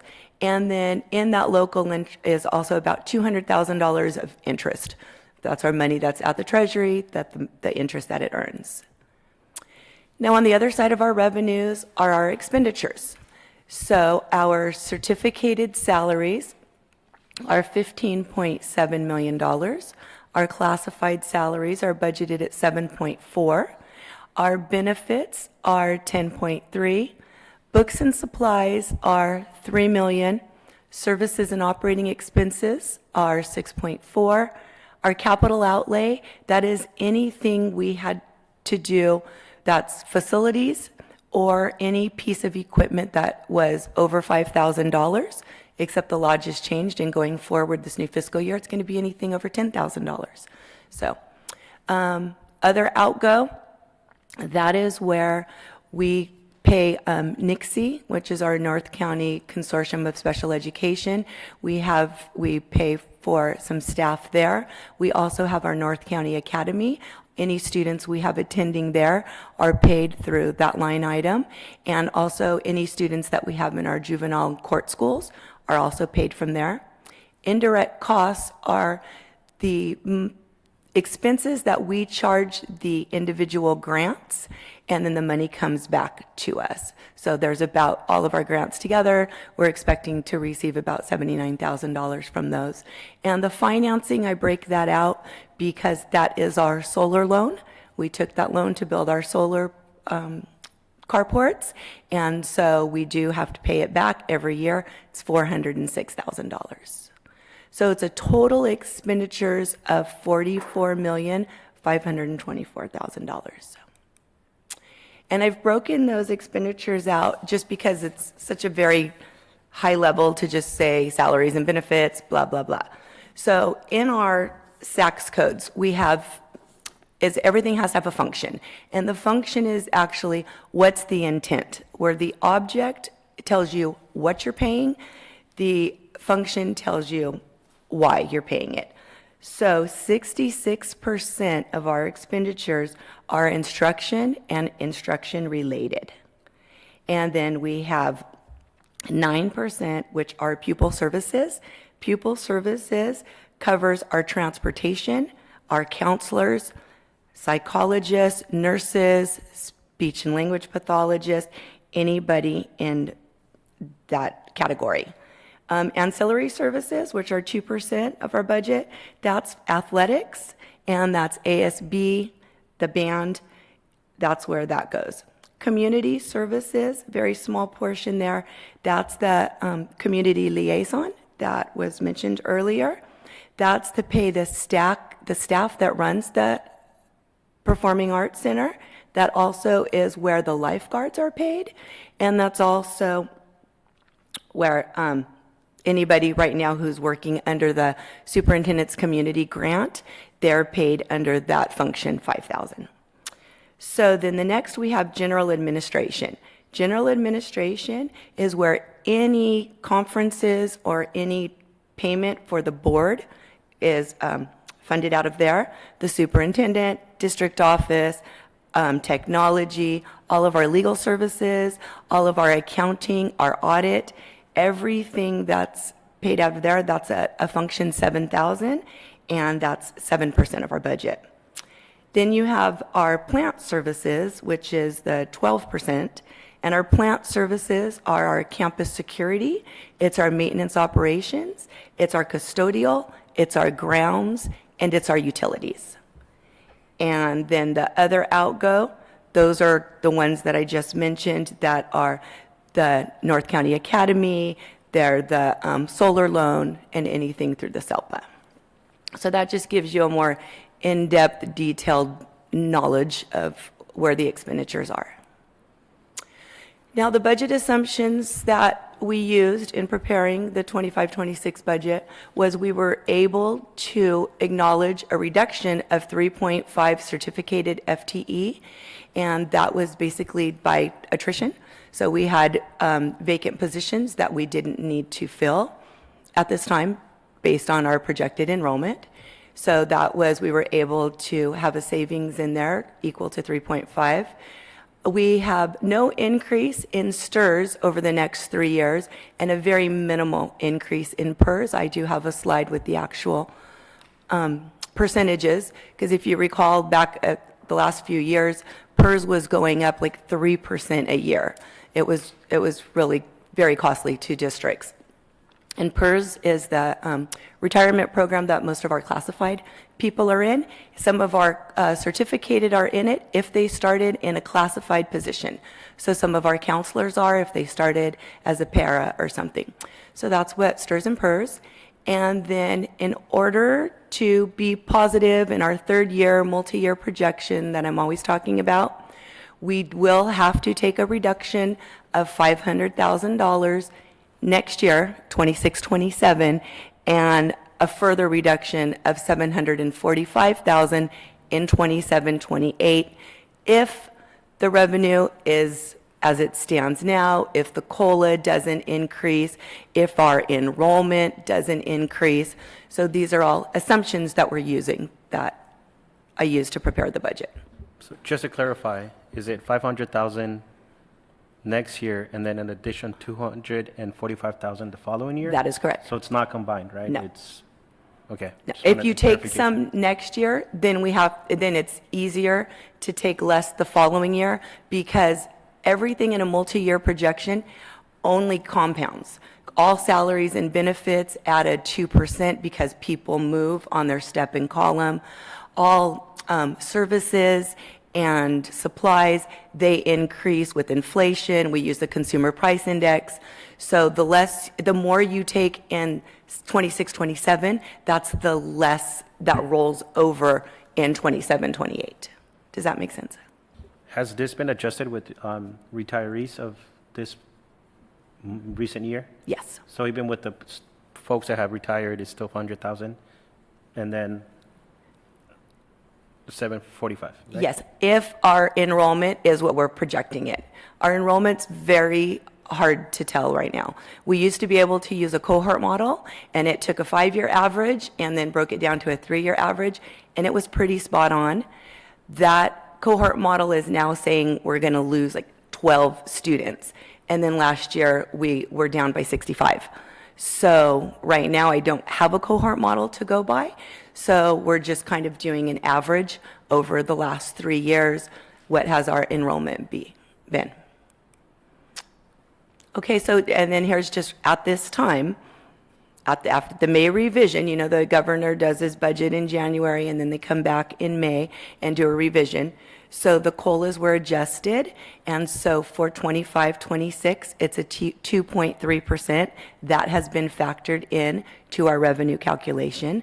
The same in 26-27. Right now, it's a 3.02%, and that's increase in our base grant. 27-28, it's 3.42. 28-29, it's 3.3. Those are more COLAs that we're used to seeing. I know a couple years ago there was some crazy, the super COLAs, and everything was really out of control. Now we've kind of hit where everything's a little bit more flat, where we're used to seeing it. And here's STRS and PERS. So STRS, that's the retirement for most of our certificated staff, and it is right now set to be 19.10%. Doesn't expect to be going up. PERS is going up very slightly. Current year, 25-26, it's 26.81%. So every classified dollar we spend in salary, we pay 26.81% towards their benefits, retirement benefits. And then 26-27, it goes up to 26.9, 27.8, and 27.4 in 28-29.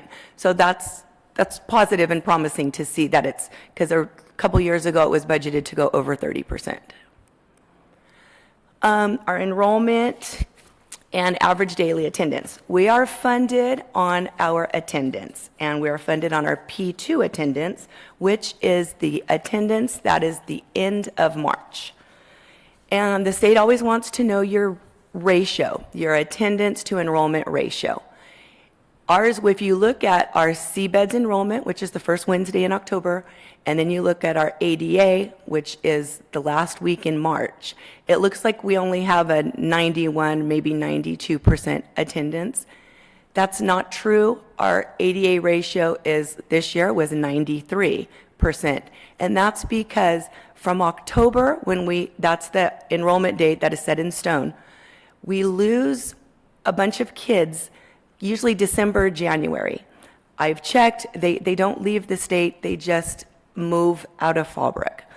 So that is why our enrollment is lower when we do our P2. So our attendance ratio is 93%. It's better than it looks in October, but our ADA is still down because if you lose students and they come to, they don't all come to school every single day, then of course your ADA goes down. So we're running a 93% attendance ratio right now. So we're looking at a 1838 P2. That is what we actually reported to the state. And like I've explained before, that is our real ADA, but that is not what we're funded on because we're funded on our prior year, 3-year average, which has helped us tremendously. So our multi-year projection.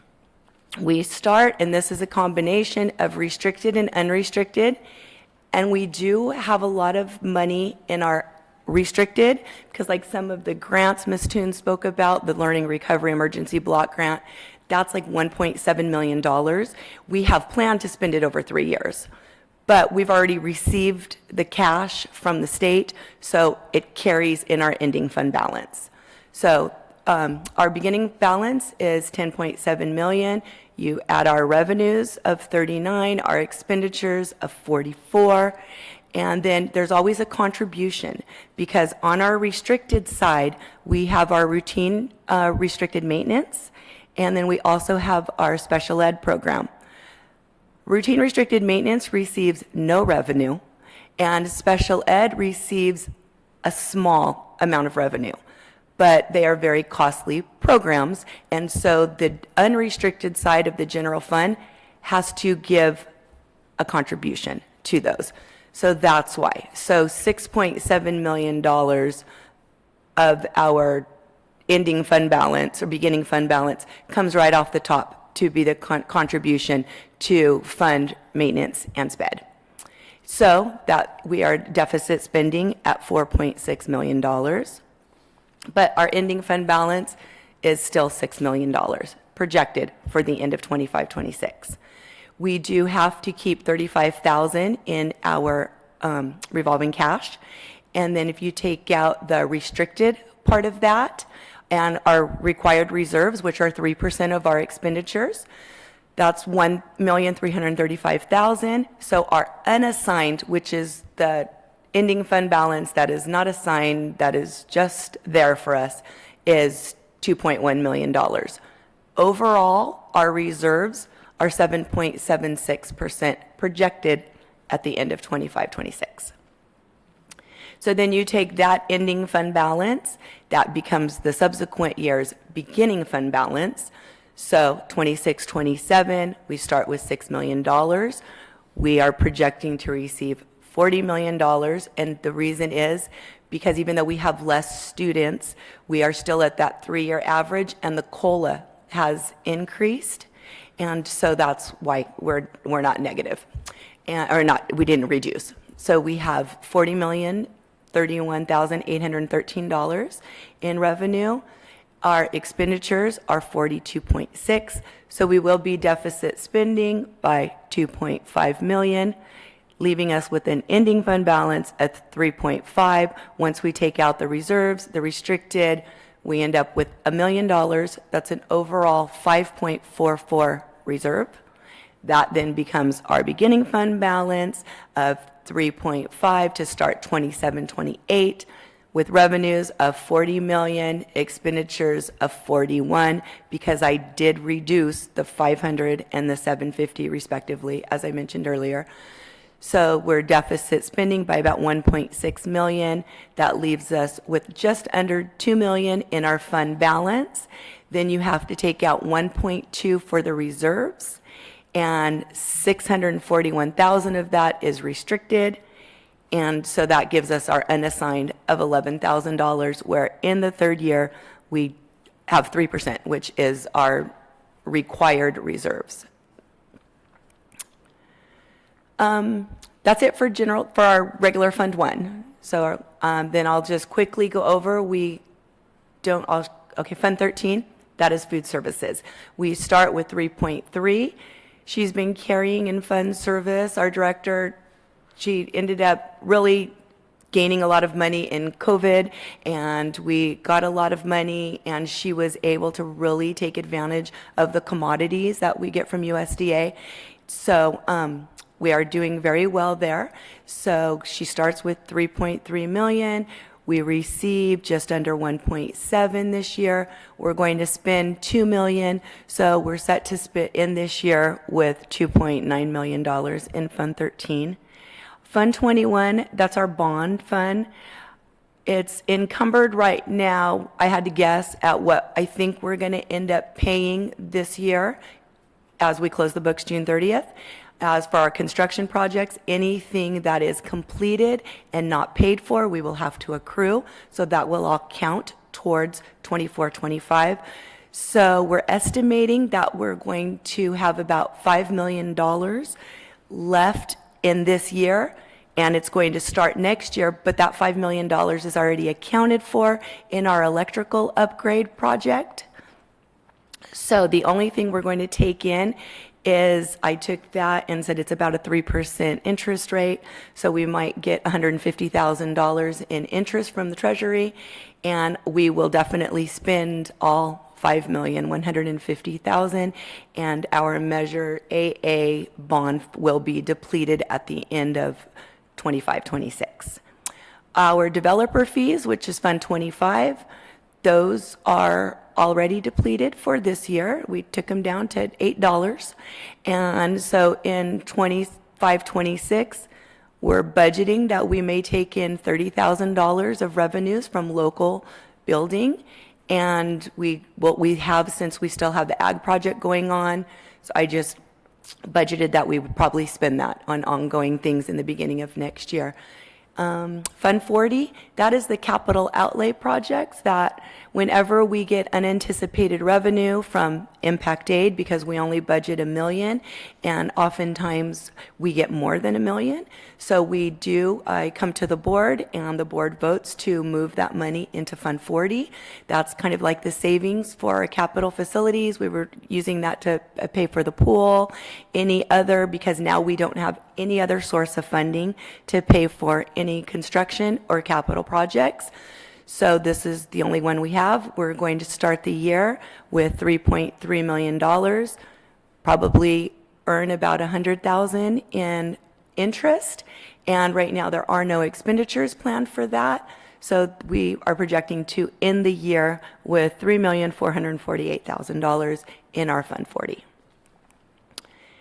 Now, our excess reserves, the law does require us to have a statement of excess reserves if we're going to have more than the 3%, which we have 7.6%. So we were discussing going back, if you recall, the beginning of last year, we did have a board policy that said we were going to retain 6% reserves. And then we got into a situation, and the board decided that they were going to reduce that and only have the required 3% reserve. So if we were to return to that, because I am not sure if that was permanent or temporary, so that's up for the board to discuss.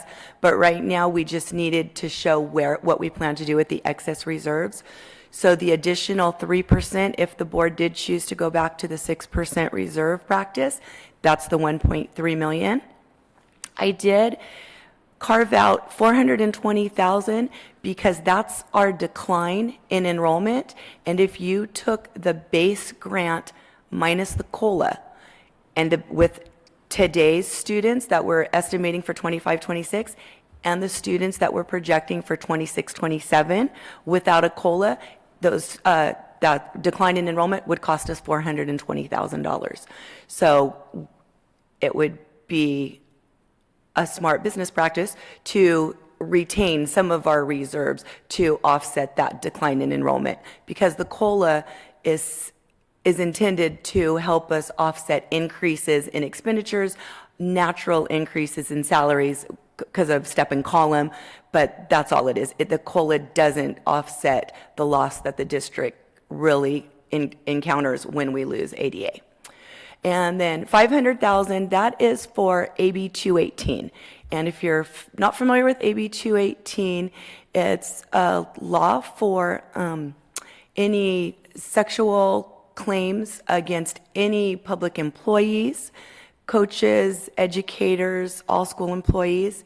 And so the law changed where it was a small window, it was open until 2022, but it was 26 years old that you could be to make a claim. Now they've extended that till you're 40 years old. So we do have a report that I'm sure our superintendent will be forwarding to you about the details of the claims in our JPA. It just says how many claims overall in our JPA. Last year, we paid $54,000 for one of those claims. This year, we had two different, they call them adjustments. We had adjustment 2, adjustment 3. It was a total of $263,000. Those were not budgeted because we thought it was 54 like the year before, and it came in at 263. So I've added it to the budget in the 24-25 year. So we're covered through 25-26 and part of 26-27, but then we will get an additional invoice if there's any claims, and there's no way to know. So that's why I've now just earmarked 500,000 of our reserves for that. And yes. Just kind of want to make sure I understand this correct. AB 218, some of the fees that we're seeing are not directly because of problems we've had. It's because of our insurance pool has been hit so bad. Is that correct? So I just kind of want to. Yes, it's not us. We don't know. It's very confidential. We don't know which districts the claims are against, but since we are in a pool, anybody in our JPA pool, that's who they're paying for. Thank you. And we do know our own claims, so we could confidently say that none of those are ours. And so then I'm putting 1.4 million in that. We are working on that battery resiliency. Our main source of funding for that was the remaining funds from our solar loan, but the battery resilient project is going to be higher than the loan. And we are in line for a rebate, and we've applied for the SGIP grant, as you've heard SiteLogic speak to. But it might be a cash flow issue because, yes, we're going to get some money from that. Yes, we're in line to get money from Prop 2, state funding. They said we're within our bonding capacity. But those things take a very long time. And if we're starting this project, and if we have to pay the bill, so if our solar funding is not enough to pay the bill, it would be in our best interest to make sure we have some sort of funds to cover that until the grant comes to replace that. And so that's battery resiliency. And I also included electrical and other capital projects. Like at the board meeting last month, we talked about the ag project, and now part of the existing building, there's some deterioration there, so the contractor that's here is going to work on that. That was not budgeted for, that was not part of the plan, that was an unforeseen condition, and so since the bond is already accounted for, the only source of funding we have for that at this time is to take it out of our general fund. Are there any questions about anything? I got a couple questions for you. The enrollment, you talked about our enrollment going down. That's not specifically us statewide, correct? I mean, that is many statewide. schools are seeing, because you have opening of charter schools, people are leaving California, deployment, whatever the reasons might be, our enrollment we're not just the isolated island of enrollment decline. That's statewide. No, that is statewide, and San Diego County is really getting hit hard with declining enrollment. Okay. Historically, do you know what our lowest enrollment is? I mean, we're projecting 1,800 or so, guesstimating, but do we know what our lowest has been over the last, I know It's never been 50 so years, low. but- Our enrollment this year is the lowest we've ever been, and that's at 2,000. Okay. Are the elementary school districts seeing a decline? Like our feeder schools, are they declined as well? So we're not even bringing in more from the elementary school, let alone transfers or? They are, and I know our superintendent speaks with our superintendent, and she can give more details on that. Yes, they are also in declining enrollment, and they're also looking very closely at their transfer process because they lose about 500 students that they've in the past approved transfers for, that we then have trouble getting back because we don't know what schools they went to. Okay. Next question. You mentioned the Camp Pendleton Impact Aid was $1 million. And I understand the background for that. Does that ever get adjusted, or is that just a blanket revenue, if you will?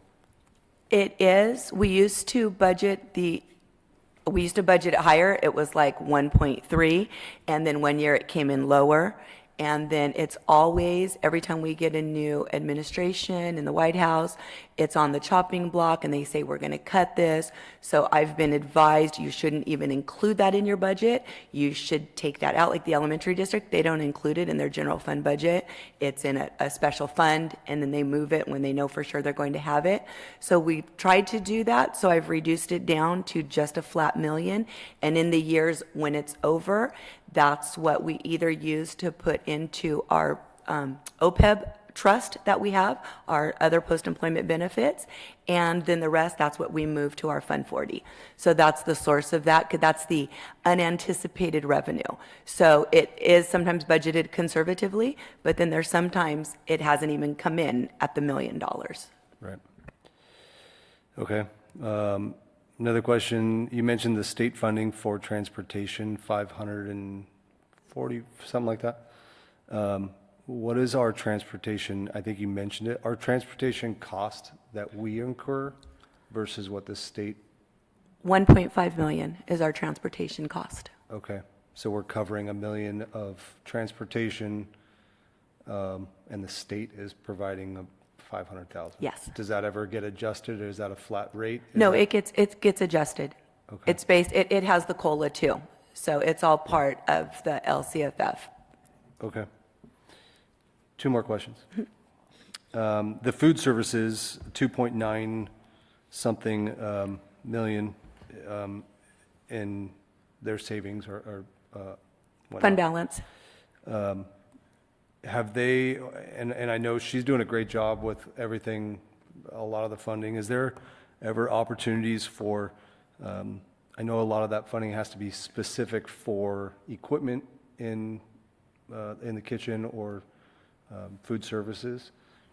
Do food trucks qualify? Like if they were able to open up the opportunity to support after school operations, sporting events, or whatnot, and go and not just be, maybe it's something in the community where it's advertisement, it's showing the community the support from the school, but something that 2.9 seems, it's awesome. And if it's allocated specific for things, I think being in the community, being seen, going and supporting maybe some of the feeder schools and saying like, hey, this is what we provide at the school. Parents see it. It also brings in enrollment because they're like, I want my kids to be part of that. Yes. Is that? She is looking into and working with a couple other districts that have started having a food truck program, and she is looking into doing that. Okay. Because she does need to spend that money, because it used to be the rule from the USDA was you could only have 3 months of operating expenses in your ending fund balance. Since she accumulated such a high fund balance, she was able to negotiate with them, and they gave her 10 years. And so we're like right about halfway there. So she does have to spend that down in the next 5 years. Okay. We have been looking at food trucks, and I'm working with another district that has one, that also received an extension on their funds. They're a little under 100,000. And then the other expense would be that if you are using it after hours, because of the restrictions on those funds, you do have to have an actual food service employee in the truck at all times when it's being used, and pay them their salary, and all of their salaries come out of that fund as well. Okay. So that's not an issue. I love to hear that. Thank you. My last question. 3 years of our budget on here is deficit spending. Year 3 doesn't look super promising, given there's some fluctuations and added revenues that come in and solar rebates, whatnot.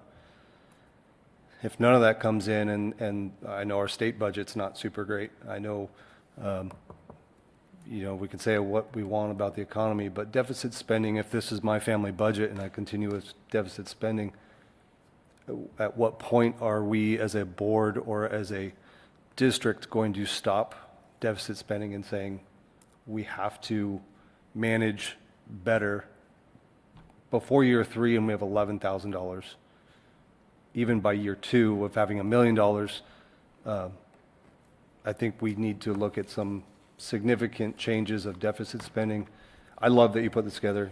I love my numbers, but deficit spending for a school is really hard for the community to support when we have a lot of great programs and opportunities, and if we're not getting the enrollment, at some point we have to make those drastic changes to not deficit spend. So I don't know if there's something in the works in the background, or at some point we can come together and say, let's give a 6-month projection of cuts, or if nothing changes, how do we close that gap within 1 year, 2 years, and especially 3 years to close that deficit gap? So that's all. Thank you.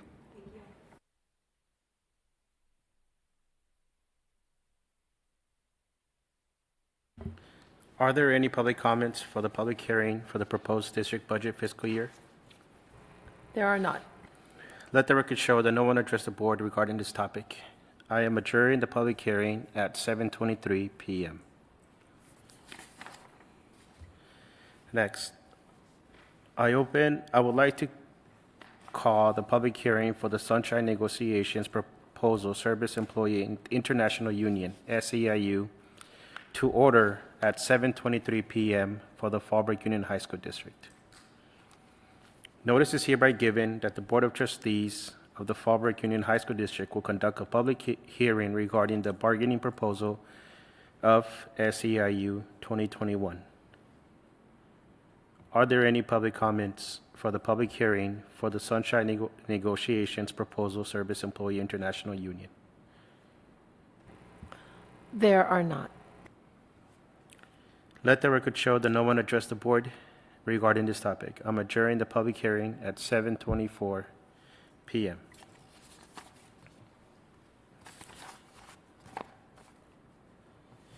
Next, agenda items, education services, information 2025-2026, arts, music, and instructional materials discretionary block grant plan.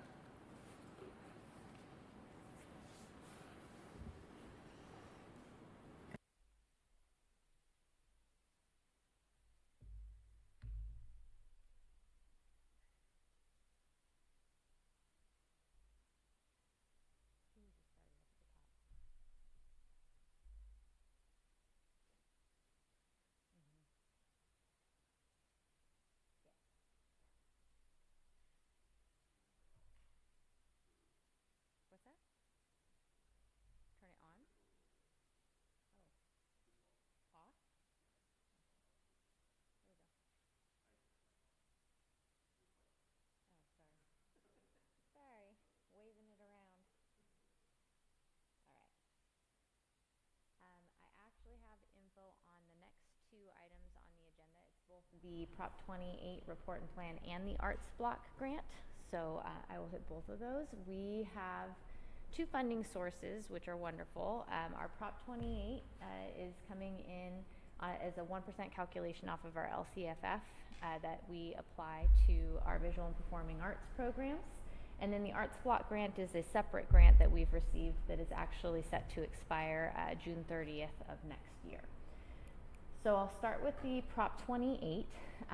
Prop 28 is for LEAs with enrollment of 500 pupils or more, And one of the key aspects of this funding source is that 80% of those funds must be used towards supplemental staffing. So we have to go above and beyond the staffing that we had in 22-23 for our visual and performing arts.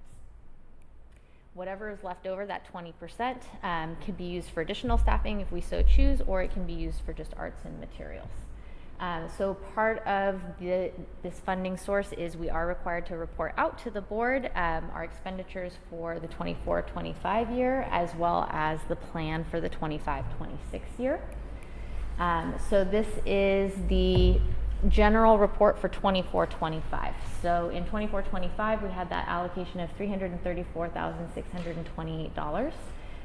So we have spent to this point $169,742, which of the total amount that we've spent of that year's allocation, that's 87% that we have spent towards staffing.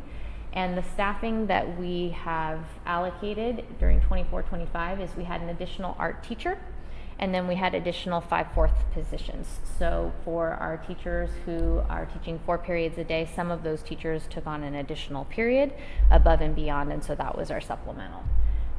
And so as you see below, you can see what the number of students that we had in those arts courses in 22-23, 23-24, so on and so forth. And then also for our certificated staff in 22-23, 5.2, and then to 23-24, we went up to 6.9. What you'll also notice is we didn't spend the entire allocation. We have 3 years to spend each year's allocation, so we do have some carryover from this particular year's allocation. That's in the bottom right there. That's that $97,000. That's combined with actually even the previous year's allocation for a total carryover of $139,865.71.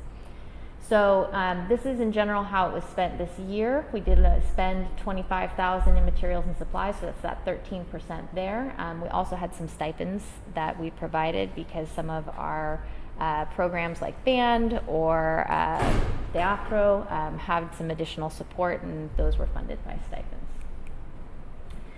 So because we have to make sure that we are using these funds towards supplemental, we do compare our staffing from 22-23, and that's the first 2 columns there on the left, and then we compare that to 24-25. We also compare the number of students that we've served in 22-23 prior to us having the funding to our 24-25. And so you'll actually see that the increased staffing total, if you can see the pointer right here, we actually, between our certificated and our classified staffing, we have an increase of staffing of 3.22, so that's the art teacher. We had, like I said, some of those 5/4 positions, but we also have classified part-time positions for band and for dance. And so that's contributed to that additional and increased staffing. And then you'll see that pupils served in 22-23, that total, you can see it broken down by each program, but then the total at the bottom, 1,039 students compared to the additional 1,188 students. And then for Ivy in 22-23, 19 students served up to 28 students served. And then Ivy has remained the same because we've allocated those funds for the staffing to Fallbrook High School. So this is the plan for 25-26. So this is an estimated allocation. We do not have our allocation yet, but we are, if it's 1% of our LCFF, we're assuming approximately $330,000. 80% of the staffing that we are prepared to be spending for next year, it's about, with step and column, as Brenda had mentioned, $232,503.57. And that would be going to, you'll see the art teacher, the classified band positions, and the classified dance positions. Because we do have some additional funds that aren't spent there, and we have carryover. In addition to that, we have $172,000, and that is going to be largely targeting 5/4 positions in any of our visual and performing arts classes. And so that allows us to provide some extra sections in art or in culinary, depending on where we want to do so. And then on the right is our expenditures for our materials. So that's that 20% and that $62,000 there. And that will again go to materials and supplies, and it will potentially go to stipends as well. So to see it broken down even further, you'll see the amount of the 80% up there at the top. That's the total allocation for their staffing. And then the 20% that is then pretty much allocated by a per section allocation. So based on the number of sections each program has, to make sure we're being equitable, we have a calculation, and that's how much each of those programs is going to receive, specifically from Prop 28. And for Ivy, very similar. At Ivy and Oasis, again, we're not doing the 80% staffing. All of the staffing is going towards Fallbrook High School, but they still receive some of those funds for the materials and supplies. And so again, those are per section allocations for them. So that's our Prop 28 funds. We have a separate funding source, which is our Arts Block Grant. It's a little bit more open in terms of how we can use it to spend. The difference with our Arts Block Grant compared to Prop 28 is our Arts Block Grant has an expiration date. So we were allocated a certain amount. That $1.2 million is our allocation, and we have a deadline to spend that June 30th of 2026. So we've spent about $420,000 to this point. We have $793,000 left to spend. So that is being broken down in a few different ways to our arts program. It is a good chunk of money, so we also have given all of our arts teachers and visual and performing arts teachers a deadline. So as of January 3rd, if that money is not spent, we do have contracts and other resources that we could be applying these funds to make sure that we are spending those down by June 30th of 2026. So each of the different programs receives just a base amount because field trips and a bus costs the same whether you have a large program or a small program. So they do get an initial allocation of $10,000 for their field trips and professional learning. And then it is a per section allocation for each of those different programs again for materials and supplies. And so you'll see that the combination of the two is the amount per program that they are receiving to get us up to that $700,000 that we have to spend by the end of the year. The arts team, so you'll see that they have a pretty decently sized chunk of money there. They are looking at a variety of different things that they can do to refurbish their rooms and make those a little bit more functional. They have some sinks that they want to make function a little bit better. They have the locker bays that they want to investigate and see if we can make those outdoor art spaces.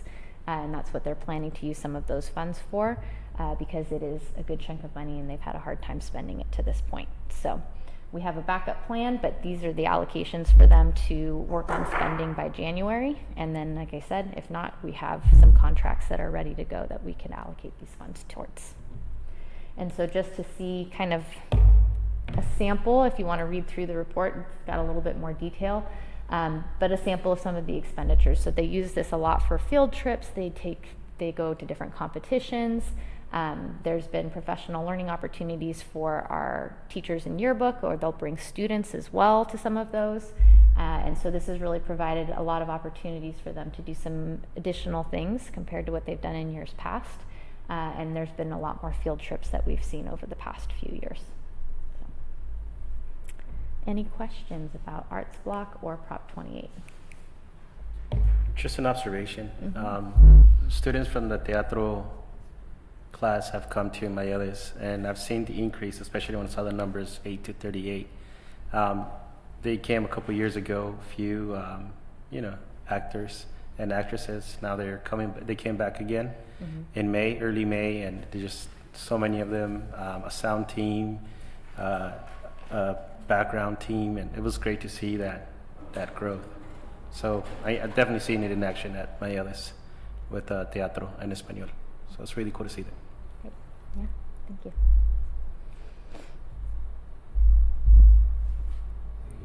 All right. Okay, there's also information, 2025-2026, Proposition 28, Report and Plan Arts and Music Education Funding Program. Next, we have information, Local Control Accountability Plan, Federal Addendum 2526. This is an information item that will be on the board on the next board meeting for action. And Ms. Toon?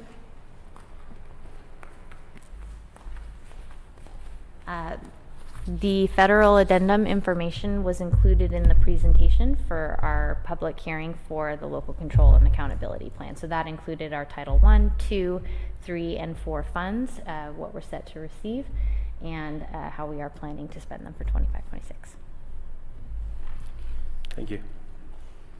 Next, we have action item 2024-2025 consolidated application, CONAP. Can I get a motion, please? I'll motion that the board approve the action 2024-2025 consolidated application, CONAP. Second. All right, thank you. Moved by Christensen, second by Mr. Jones. Carrampio votes aye. Mr. Christensen? Sorry, any questions? Nope. Carrampio votes aye. Christensen? Aye. Haskell? Aye. Jones? Aye. And Mr. Rodarte is absent. Next, action item, student discipline case, approve expulsion number 18F2425. I move that we approve the student discipline case, approve the expulsion number 18F2425. I'll second. Okay, moved by Mr. Jones, second by Mr. Christensen. We cannot discuss this, so we'll go straight into a vote. Mr. Carrampio votes aye. Mr. Christensen? Aye. Mr. Haskell? Aye. Mr. Jones? Aye. And Mr. Rodarte is absent. Action item, recommendation to approve change order number 4 for bid number 2324-01.R1 with WACO Inc. for the Agricultural Department Upgrades Project at Fallbrook High School. I'll move for the action item. Recommend to approve change order number 4 for bid number 2324-01.R1 with Waco Inc. for the Agricultural Department Upgrades Project. And I'll second. Thank you, Mr. Christensen and Mr. Jones. Any questions, comments? Mr. Carrampio votes aye. Mr. Christensen? Aye. Haskell? Aye. Mr. Jones? Aye. And Mr. Rodarte. Action item, notice of completion and approval for release of retention with American Modular Systems, AMS, for the portables replacement project at Fallbrook High School. I'll motion that the board approve the notice of completion and approval for release of retention with AMS for the portables replacement project at Fallbrook High School as presented. Second. Thank you, Mr. Jones and Mr. Haskell. Comments or questions? None. Mr. Carrampio votes aye. Mr. Christensen? Aye. Mr. Haskell? Aye. Mr. Jones? Aye. And Mr. Rodarte is absent. Next, action item, notice of completion, approval of deduction change order number 1, and approval for release of retention for bid number 2324-04 with Conan Construction Inc. for the HVAC replacement project at Fallbrook High School. I move that the board approve the notice of completion, approval, and deductive change order number 1 and approval for release of retention for bid number 2324-04 with Conan Construction Inc. for the HVAC replacement project at Fallbrook High School as presented. And I'll second. Thank you. Moved by Mr. Haskell, second by Mr. Jones. Comments or questions? Thank you. Mr. Carrampio votes aye. Mr. Christensen? Aye. Mr. Haskell? Aye. Mr. Jones? Aye. And Ms. Rodarte is absent. Next, Superintendent Human Resources. Information item, revised new and deleted board policies and administrative regulations and exhibits. The revised new and deleted board policies and administrative regulations are being presented as an information item for a first reading and will return as an action item at the next board meeting. Ongoing reviews and updates are necessary with board policies and administrative regulations. The review enables the district to ensure the policies, regulations, exhibits, and bylaws conform to state and federal law. The district also compares its policies, regulations, exhibits, and bylaws with the California School Boards Association recommendations. Additionally, the review serves as a reminder to the governance team and staff of the operational principles and implementation guidelines for the district. The revisions will appear as a strike-through for deletions and in green highlight for additions. And again, these will be brought back as an action item on the next agenda. Thank you. Next, we have an action item, revised, new, and deleted board policies and administrative regulation and exhibits. I'll go ahead and motion that the board approve on its second reading the revised, new, and deleted board policies, administrative regulations, exhibits, and bylaws as presented. Second. Thank you. Moved by Mr. Jones, second by Mr. Haskell. Comments or questions? Yeah, just real quick, I just want to say how much I appreciate the work the district does to keep us up to date on these. As we heard in the information section earlier, there's a lot to these, and it really keeps the district kind of on the straight and narrow, so I appreciate that. Thank you. Anyone else? Okay. Mr. Carampia votes aye. Mr. Christensen? Aye. Mr. Haskell? Aye. Mr. Jones? Aye. And Mr. Rodarte is not here. Next action item, memorandum of understanding between Fallbrook Union High School District and Bonsall Unified School District. I move that the board approve the memorandum of understanding between Fallbrook Union High School District and Bonsall Unified School District as presented. I'd like to second, please. Thank you. Moved by Mr. Haskell, second by Mr. Jones. Comments or questions? Okay. Mr. Carampia votes aye. Mr. Christensen? Aye. Mr. Haskell? Aye. Mr. Jones? Aye. And Mr. Rodarte is absent. Next, action item, sunshine negotiation proposal for the Service Employees International Union, SEIU Local 221. I'll move for the board for the action item, sunshine negotiation proposal for the Service Employees International Union, SEIU Local 221, as presented. I'll second. Okay, moved by Mr. Christensen, second by Mr. Jones. Comments or questions? Okay, Mr. Carampia votes aye. Mr. Christensen? Aye. Mr. Haskell? Aye. Mr. Jones? Aye. And Mr. Rodarte is absent. Next, action item, increase JROTC instructor pay as of July 1st, 2025.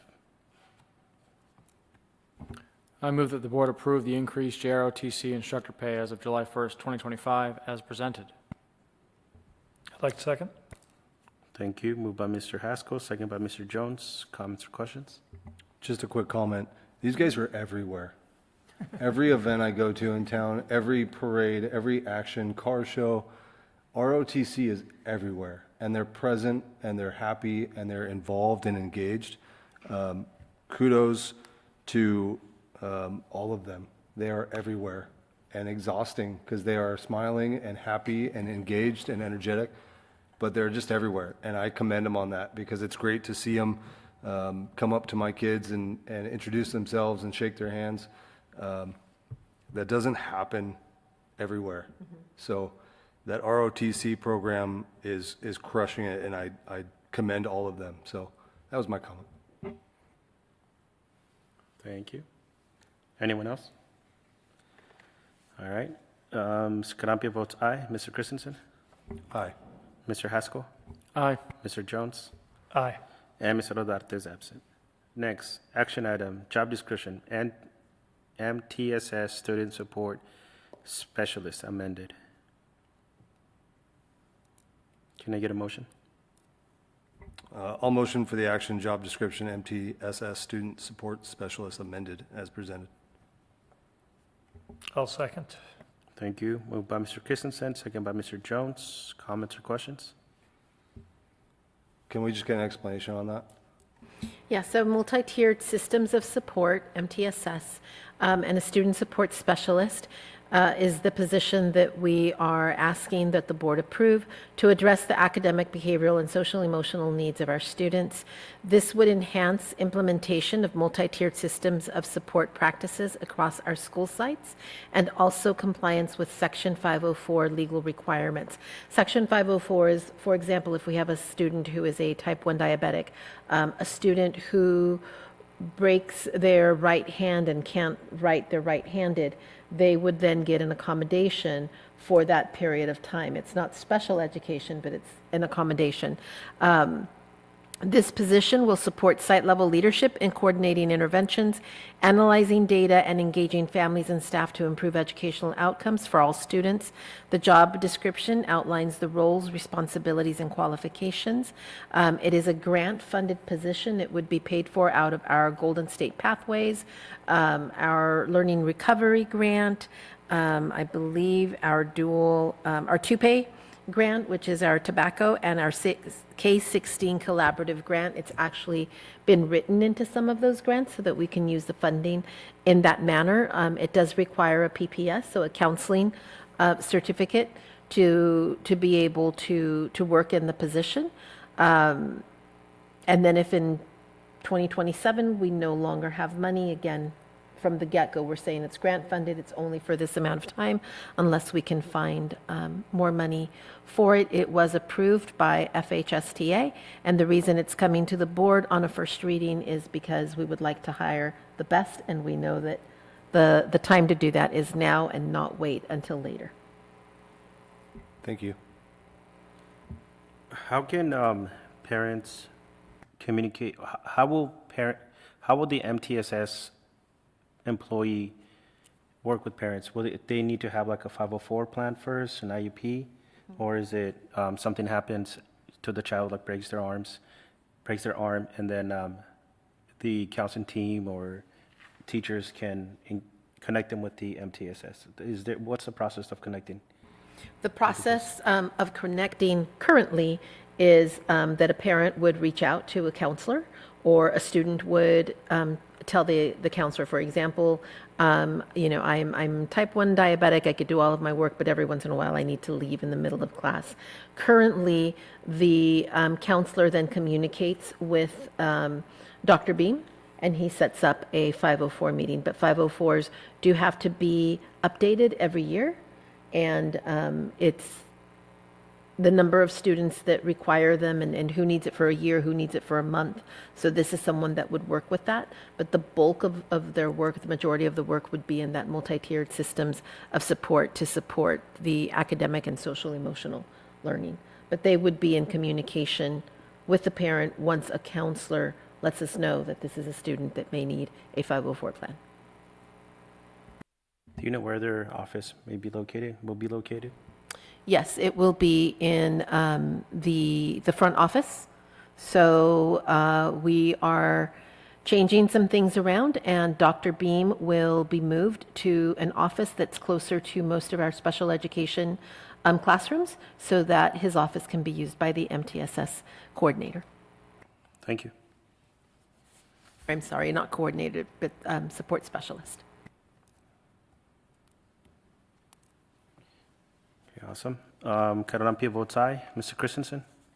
Aye. Mr. Haskell? Aye. Mr. Jones? Aye. And Ms. Rodarte is not here, sorry. Consent agenda. All matters listed under the consent agenda are considered by the Board of Trustees to be routine and will be enacted with one action. There is usually no discussion of these items prior to the time of the Board of Trustees vote on the motion, unless members of the board request specific items to be discussed or deleted from the consent agenda. Action: approval of consent agenda. I motion that we approve the consent agenda as documented. Second. So, moved by Mr. Jones, second by Mr. Haskell. Any comments or questions? Karalampia votes aye. Mr. Christensen? Aye. Mr. Haskell? Aye. Mr. Jones? Aye. And Mr. Rodarte is absent.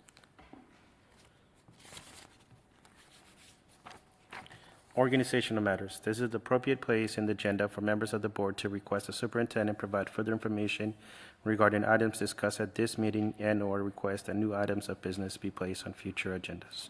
Do we have any? None? Date and time of next board meeting. The next regular meeting of the Board of Trustees will be held on Wednesday, June 25th at 4:30 p.m. in the Fallbrook High School Library. There be no further business to come before the board. The regular meeting of June 11th, 2025 was adjourned at 7:50 by Oscar Karalampia.